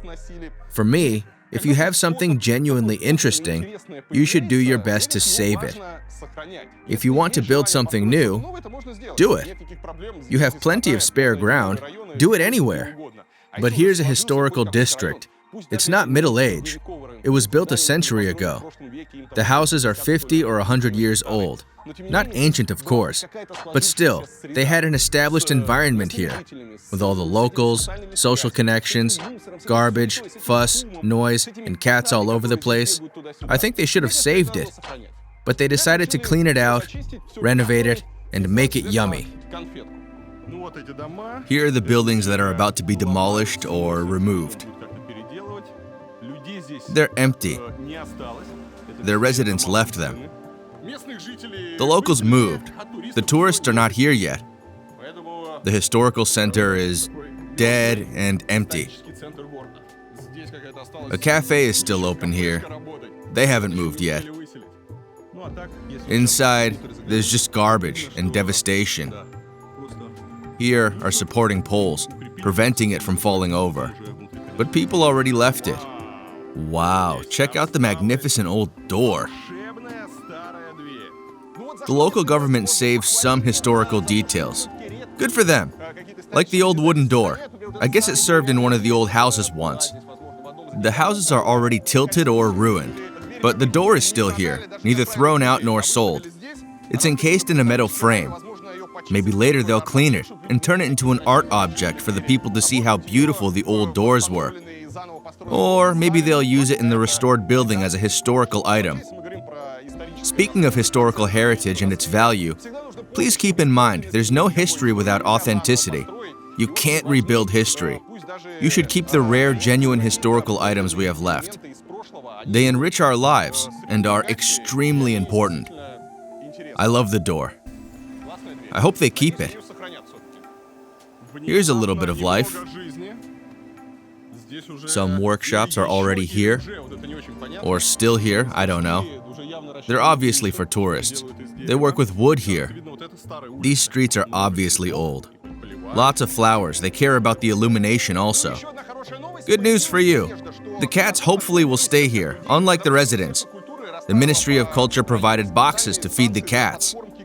There's cat food on one side and fresh water on the other side.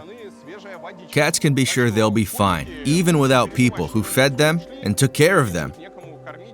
The Ministry of Culture will take care of them. Here's an exhibition showing people who used to live and work here. They're not here anymore. They've moved. Only photos in a ruined house are left of them.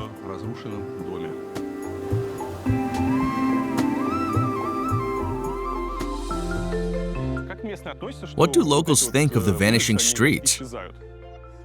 Not everyone likes it. Of course, we should save the history, and we try to save historical spots like this. UNESCO takes care of them.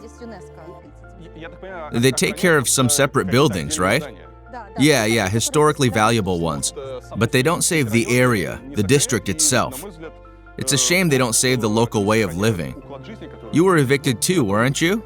I was. That's what I'm talking about. We used to live in an old area and our house was demolished, so we had to move north. Did they provide a new apartment for you, or did you get compensation? No, we rented the apartment. We took back our excess money and rented another apartment.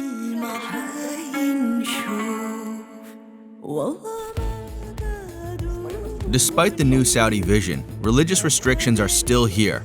They refer to women mostly. I communicate with local girls a lot. They can be very different. Some of them are more modern-minded. They study in America or Europe, get their PhD or master's degree. Then they come back here, get a job, or open a business. Some come from traditional families, and they are different. Their father didn't let them work, and they speak poor English. I have such a friend. We speak via Google Translator. Her father didn't let her work. She has 3 sisters, and none of them have ever worked. None of them ever even studied. Then COVID pandemic came, her father died, and it became clear she missed something. She got a job then. I don't know if the reason was just financial. The only one who earned money passed off, you know? Or maybe she just felt she could finally work. In Arabia, they still have arranged and even forcible marriages. Relative marriages are still common here, to cousins or second cousins. Really? Yeah, just like in Egypt. My husband's parents are cousins. His sisters got married to cousins and second cousins. It's fine, and it's fine here too. Here also? Here also, yes. People often marry someone within the family, or within the family circle. Do they ask for a girl's opinion if she wants or not? They do, of course, by all means. Can she refuse? She can. Are there forcible marriages? Say, for a reason of profit? When a family makes a girl marry, say, a high-ranked man. Like, come on, we raised you and spent lots of money. Here's Ahmed. You must marry him. It's possible. A girl can do that out of respect for her parents. But she should give her agreement anyway. That'd be a forcible marriage, but she should agree to that anyway. What about polygamy marriages? There are some, but not many. Is it legal? It is. If you have money, then you can. You can, yes. It can be. It's legal. There's also a misyar marriage. It's often related to polygamy marriages. In misyar, a man marries a woman, but she refuses some of her rights. Like, she can keep living with her parents. He can give her no money, say if she's wealthy and doesn't need it. Why do they need it then? They meet for sex. Just a sex marriage? Kind of, yes. But it's a legal marriage anyway. I wanted to call her a mistress, but she gets no money. She can get money from him. It depends on the rights she chooses to refuse.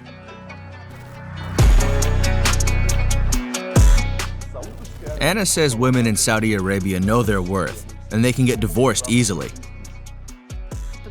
She can get divorced if she wants to. Divorces are not rare here. They're fine. You mean if a Saudi woman doesn't like something, she goes and wham! She can get divorced, yes. She also can inform her relatives. Bedouins are very severe. They can kick her husband's ass? Yes, they can. What do locals think about cheating? They take it negatively, of course. Cheating is prohibited here. You can be executed for that. Men or women? Both. If you're a man, if it gets proved. How can you prove that? And that's a tricky question, yes.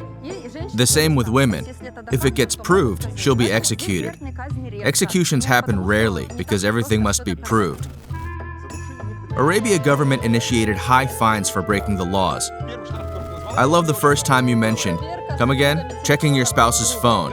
Meaning if your darling got her curious eye into your phone, which fine will she get? 500,000 rials. 500,000! It's $133,000. What if she doesn't have money? She'll go to jail, I guess. A perfect way to get rid of an annoying wife. First, you get her interest and pretend to get secret messages. You keep talking to your phone and blushing, like that. Oh my! She's getting irritated. Then you turn on the camera and leave your phone on the table and go out for a smoke. Your phone is on the table. She gets restless, takes your phone, taps it. You walk in and say, "Ha, I got you." That's it. 130. Okay, make it 100,000 and we have a deal. Or you'll spend 5 years in jail. Awesome fine. No kidding? I mean it. Take my word, we have such a fine. Has your husband ever checked your phone? No. Have you? No also. Do you want to? No. You sure? Sure. Go ahead, what's the next fine? For taking photos or videos of people without their agreement. My cameraman's in trouble. 1,000 rials. Oh, no big deal. 1,000 rials, we can afford it. Let's go make videos. For loud music, 500 rials. If it interrupts Atan, the call to prayer, then it's from 2,000 to 2,500 rials. Alright, that's a lot. So I can't drive around with boom boom music. For picking your nose while driving, 300 rials. Almost $100. Yes, no kidding, it's a real fine. How can I check if I got fined? That was my friend who did it, not me. Hold on, you. I mean it. For nose picking, while driving, yes, 300. What if I scratch my nose like that? I don't know how they deal with that. It's not clear on the camera, is it? It's a shame if you have half a finger cut off and you try to scratch your nose. The camera fixes it and you can't prove anything. For some crimes, you may still be punished with execution here. In Saudi Arabia, they still apply execution, often public ones. On city squares, they decapitated those who were commended by local court. You can be executed for religious disaffiliation, blasphemy, offense against the state or the ruling dynasty, and also for adultery. Since 2020, the government stopped executing people for drug-related crimes. It also abolished the law of executing juvenile offenders as soon as they reached the legal age. But still, in 2022, at least 147 people were executed here. Historical traditions, you know? Death sentence is the highest penalty for certain crimes. Do they still do it in squares? No, they don't do it in public. Somewhere else? They do it in special places. There is a website. You can watch it online? No, not online. There is a website with weekly statistics. How many were executed, their full names, their exact crimes. They don't cut off hands anymore. They don't? They don't. Life's getting better. The life of cinemas is getting better too. They had been prohibited for more than 35 years. In 2018, they resumed their work. The first movie Saudis watched was Black Panther. It tells about the young prince of an imaginary African country. The Guardian noted lots of references for the King of Arabia. What about the cinema? Back then, there was no cinemas here. Last time I was here, cinemas were prohibited. Even circus was prohibited. No theaters, no music, no concerts, nothing. Now cinemas are open, but I wonder what's in there. It can be rather complicated to find movies suitable for the local rules. Covered knees and everything. Are there special Arabic movies, or do they show European movies too? First, cinemas are open now. About 30 cinemas are open across the country. We went to the movies recently and watched Oppenheimer. How was it called in Russian? Even Barbie was in the cinema here. They were a little late with that. Perhaps they changed it somehow. But you could watch it here. The Barbie movie, with its kisses and hugs and bare legs in the cinema? Yes, even Oppenheimer contained something about kisses, if I'm not mistaken. Someone kissed there? They left it untouched. We were like, how come? Wow, it looks like a porn movie. You know, even Harry Potter was prohibited back then. Strictly prohibited. Why? Because of the magic.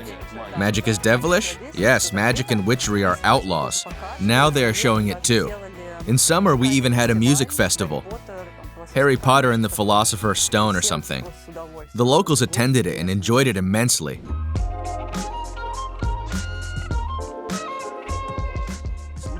Amazing changes we have in Saudi Arabia. 5 or 10 years back, photos with half-naked women in lingerie, open cinemas and everything. That was unthinkable. Life's not only getting better, it's going to be the best in Saudi Arabia. The country's becoming European at full speed and supporting world trends.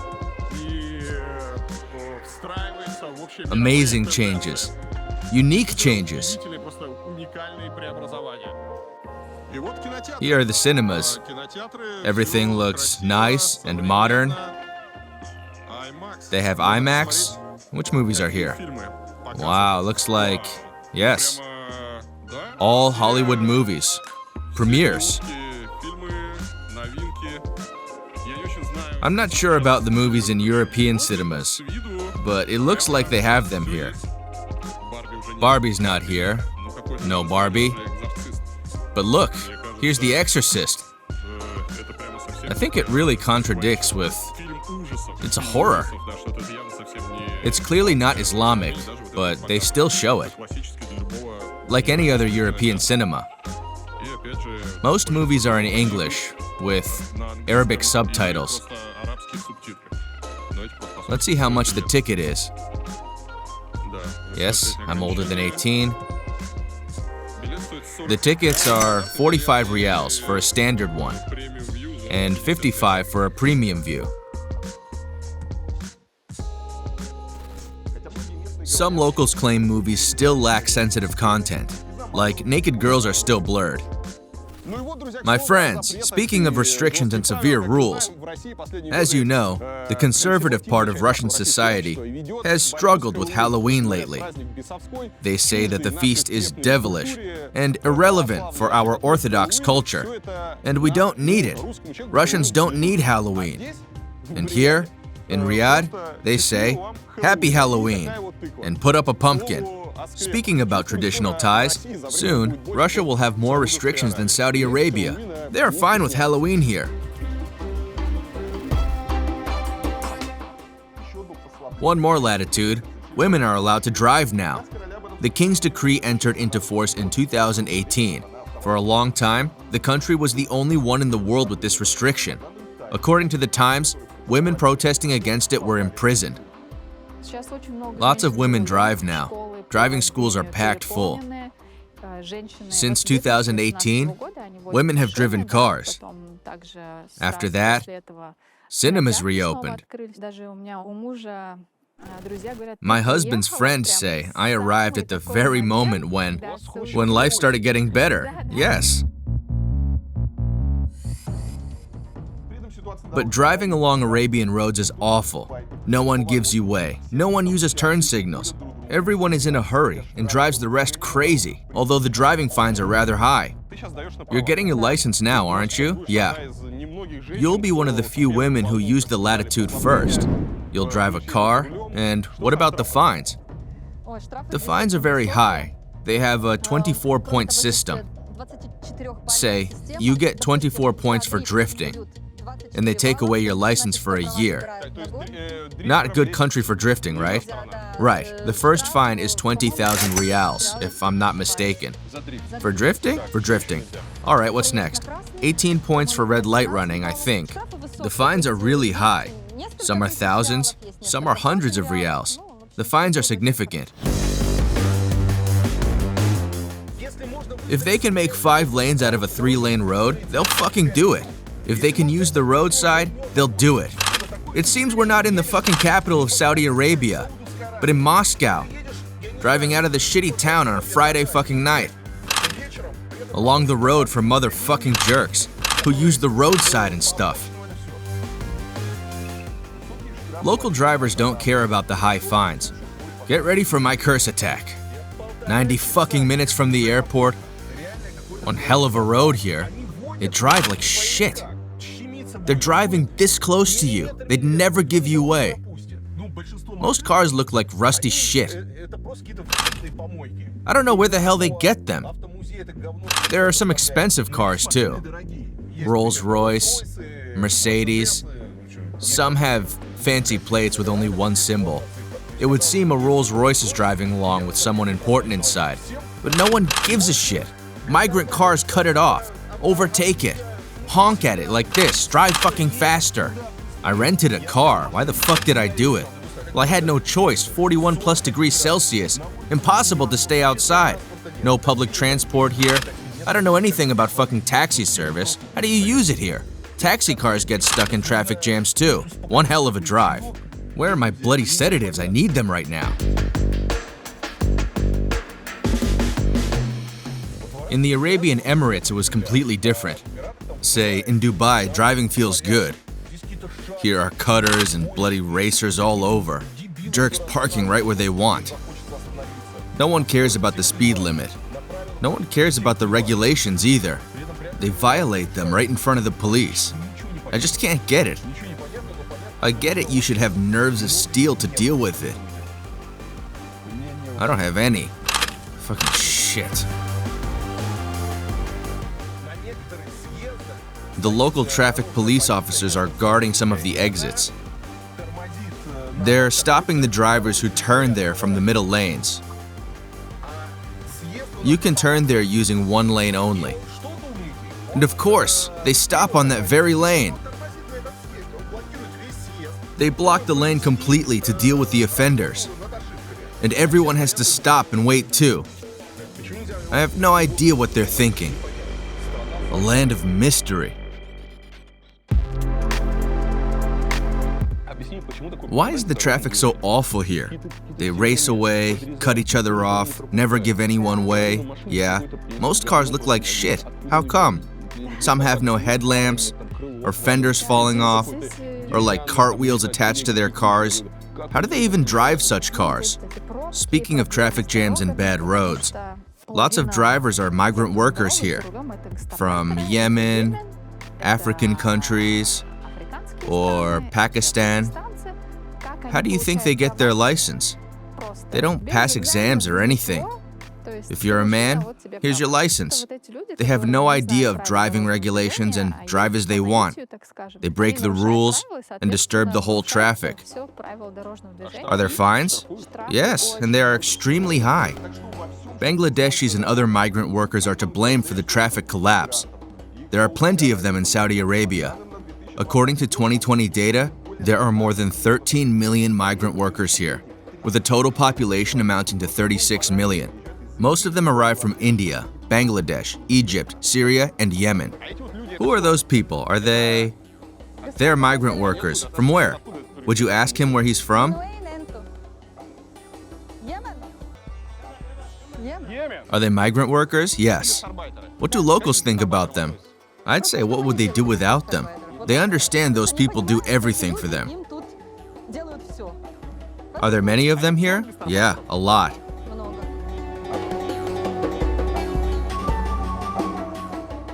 Migrant workers do everything. Speaking about manager jobs, they are taken by Europeans, Americans, and so on. Maintenance staff contains Filipinos, Indians, Pakistanis, and Bangladeshis. Foreign workers, and you can imagine that the foreign workers in Saudi Arabia or in other Gulf countries are like classes. You have the masters and the slaves.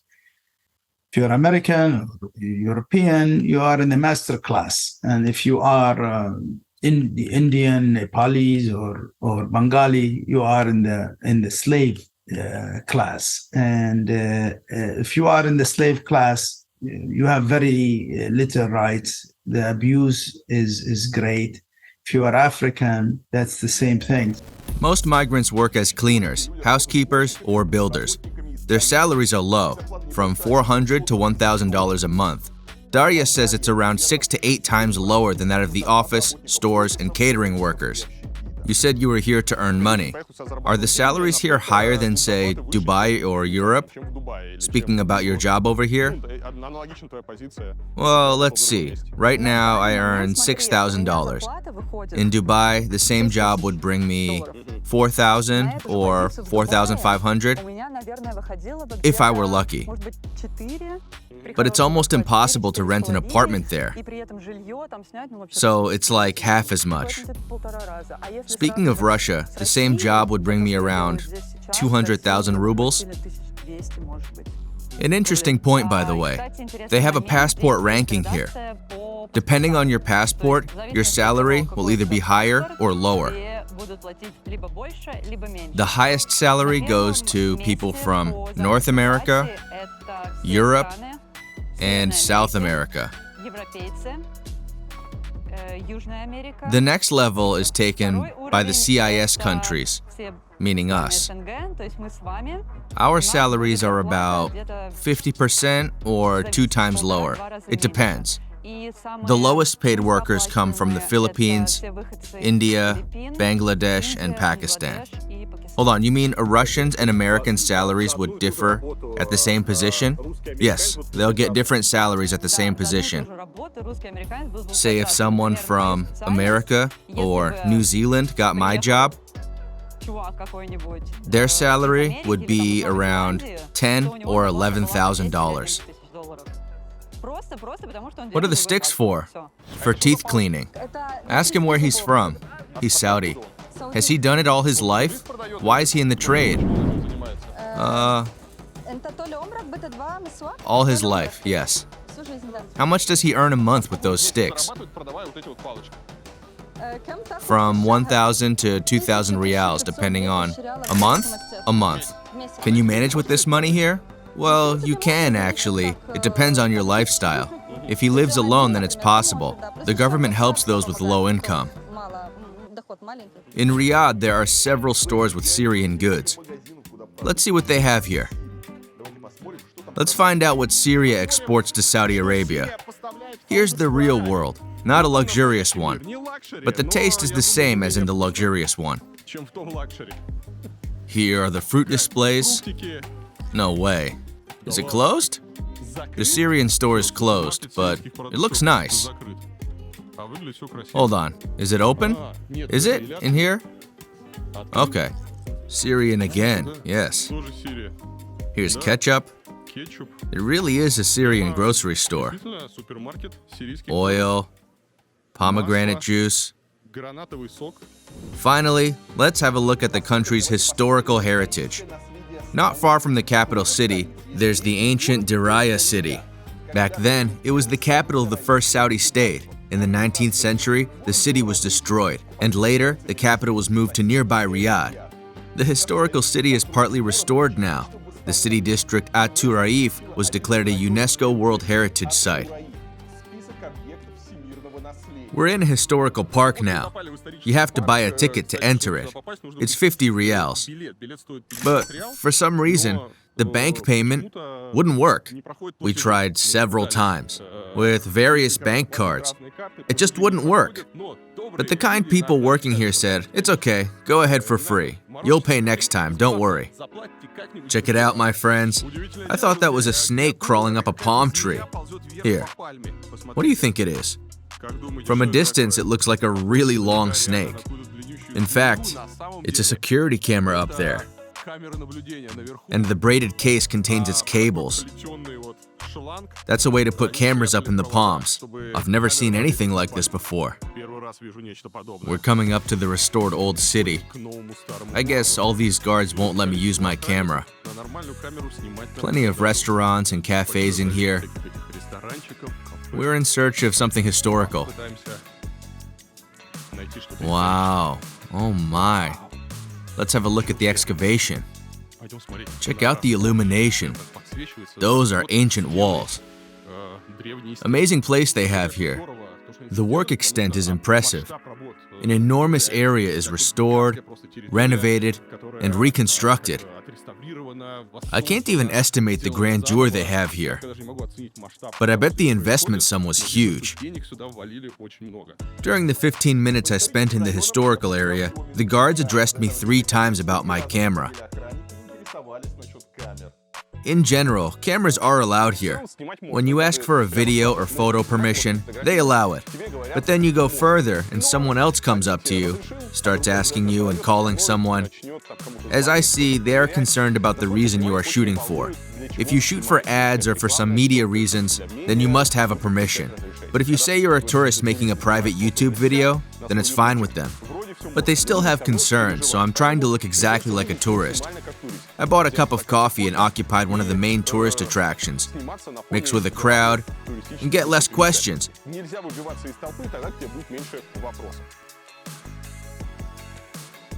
The city is famous for the Saudis and the first Saudi dynasty originating from here. It was the capital of the first Saudi state. They restored everything here. The city was in ruins and actually built of sand. Now, they arranged a kind of tourist center here, an open-air museum with lots of restaurants, cafes, and promenades. But some of the buildings are truly historical.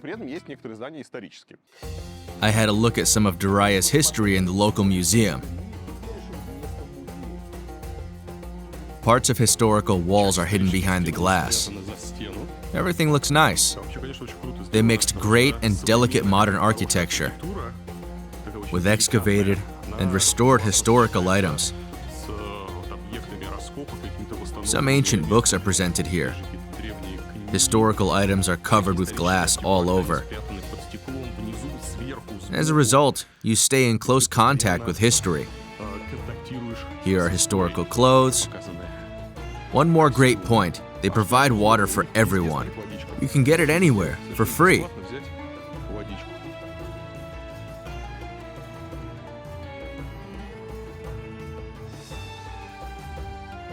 Here's a video projected on glass. First, it tells you about a horse's structure.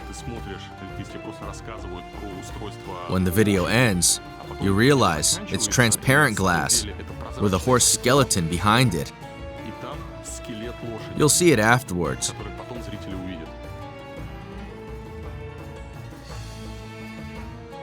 Talking about interactive features, you can hold a sable here. You can't take it out, but you can hold it like that. Here are more sables. You can't take them out either. Yes, they are fixed firmly in there. Here, you can hold a gun and watch defense battles that used to take place here. Well, look, I love it. Here's an example of making historical heritage interesting for everyone. When I was a kid, my parents would bring me to some old fortress or castle, and I'd be like, no, not this boring snooze again. But here, they treat history with delicacy and due respect, but at the same time, with plenty of action, sables, guns, and you can touch them. Cartoons and videos are all over the place. It sparks your interest while sharing the story. Интересно рассказывать им какую-то историю.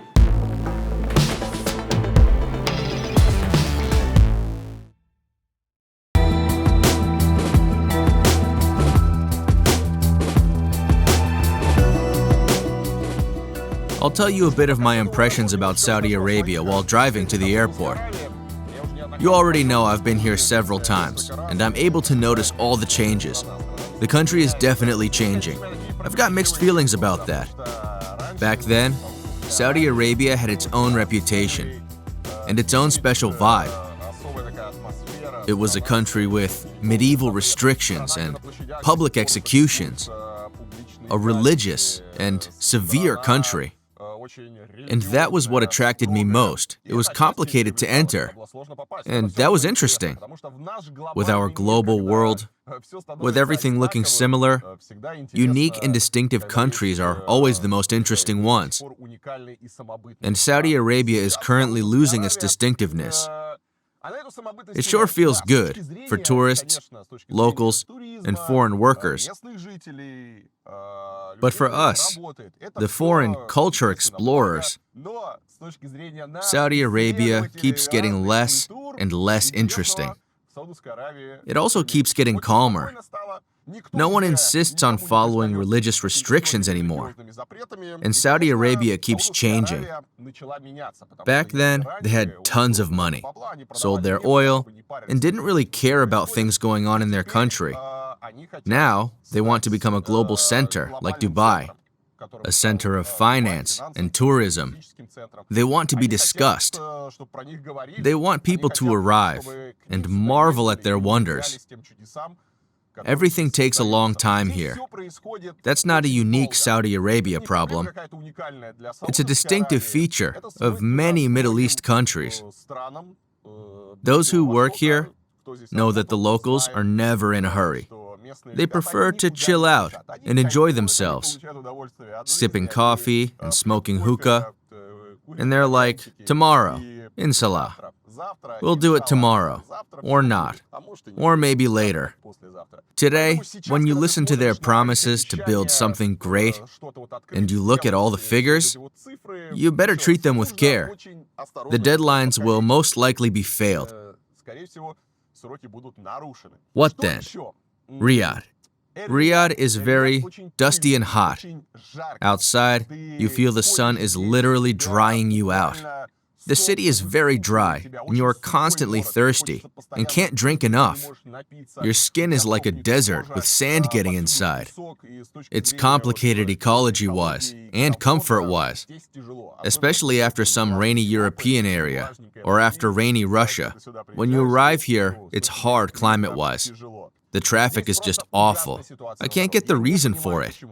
They invite foreign experts in various fields and seem fine with that. They have the best architects, designers, managers from all over the world. They deal with football, architectural, and first-class infrastructural projects. Everything's fine. But when it comes to traffic matters, they give them to complete jerks. To begin with, look at the roads themselves. They're designed awfully. Plenty of exits, passages, with U-turns, right on the highways. They have no interweaving lanes, but have lots of interchanges.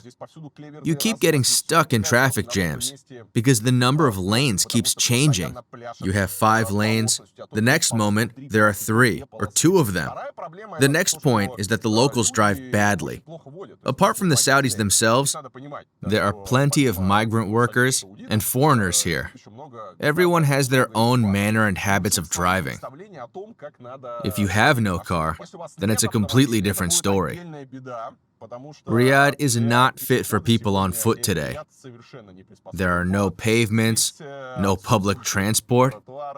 I have no idea how to cross a road here. Apart from few crosswalks, people simply run across the roads. The city is not fit for walking on foot. People here are very open-hearted. That's uncommon. If you listen to the biases around Saudi Arabia, you are sure they are severe and always carry a dagger around. That everyone is cold and unfriendly. Actually, the locals are very open-hearted and friendly. Saudis are pleasant to talk to. Both kids and adults are so sociable. Everyone you meet behaves like your old friend. They're happy to meet you, they care about you, and are eager to tell you something. That's awesome. It's a pleasure to talk to the locals. And you know what surprised me a lot? At some point, we were at the stadium and wanted to buy some water. We had a 200 Riyals banknote, and they wouldn't accept it. as they had no change. A stranger came up to us and bought us water. He saw we needed water but couldn't pay for it. A complete stranger bought us water. One more wonderful story for you. One of my meetings took place in a fancy building, a grand office center. I had an interview appointment there. I arrived there, and the front desk staff asked for my admit card. But I forgot to order my parking card for my car, and they couldn't let my car in. I was supposed to park it outside and go on foot for 10 minutes. I told them I had an appointment there. The receptionist answered, "All right, give me your phone. I'll pretend you have a permission. I'll pretend to show your phone into the camera and scan your QR code, so that I don't have any problems either, and I'll let you in." Because for him it was, he sees I have an appointment.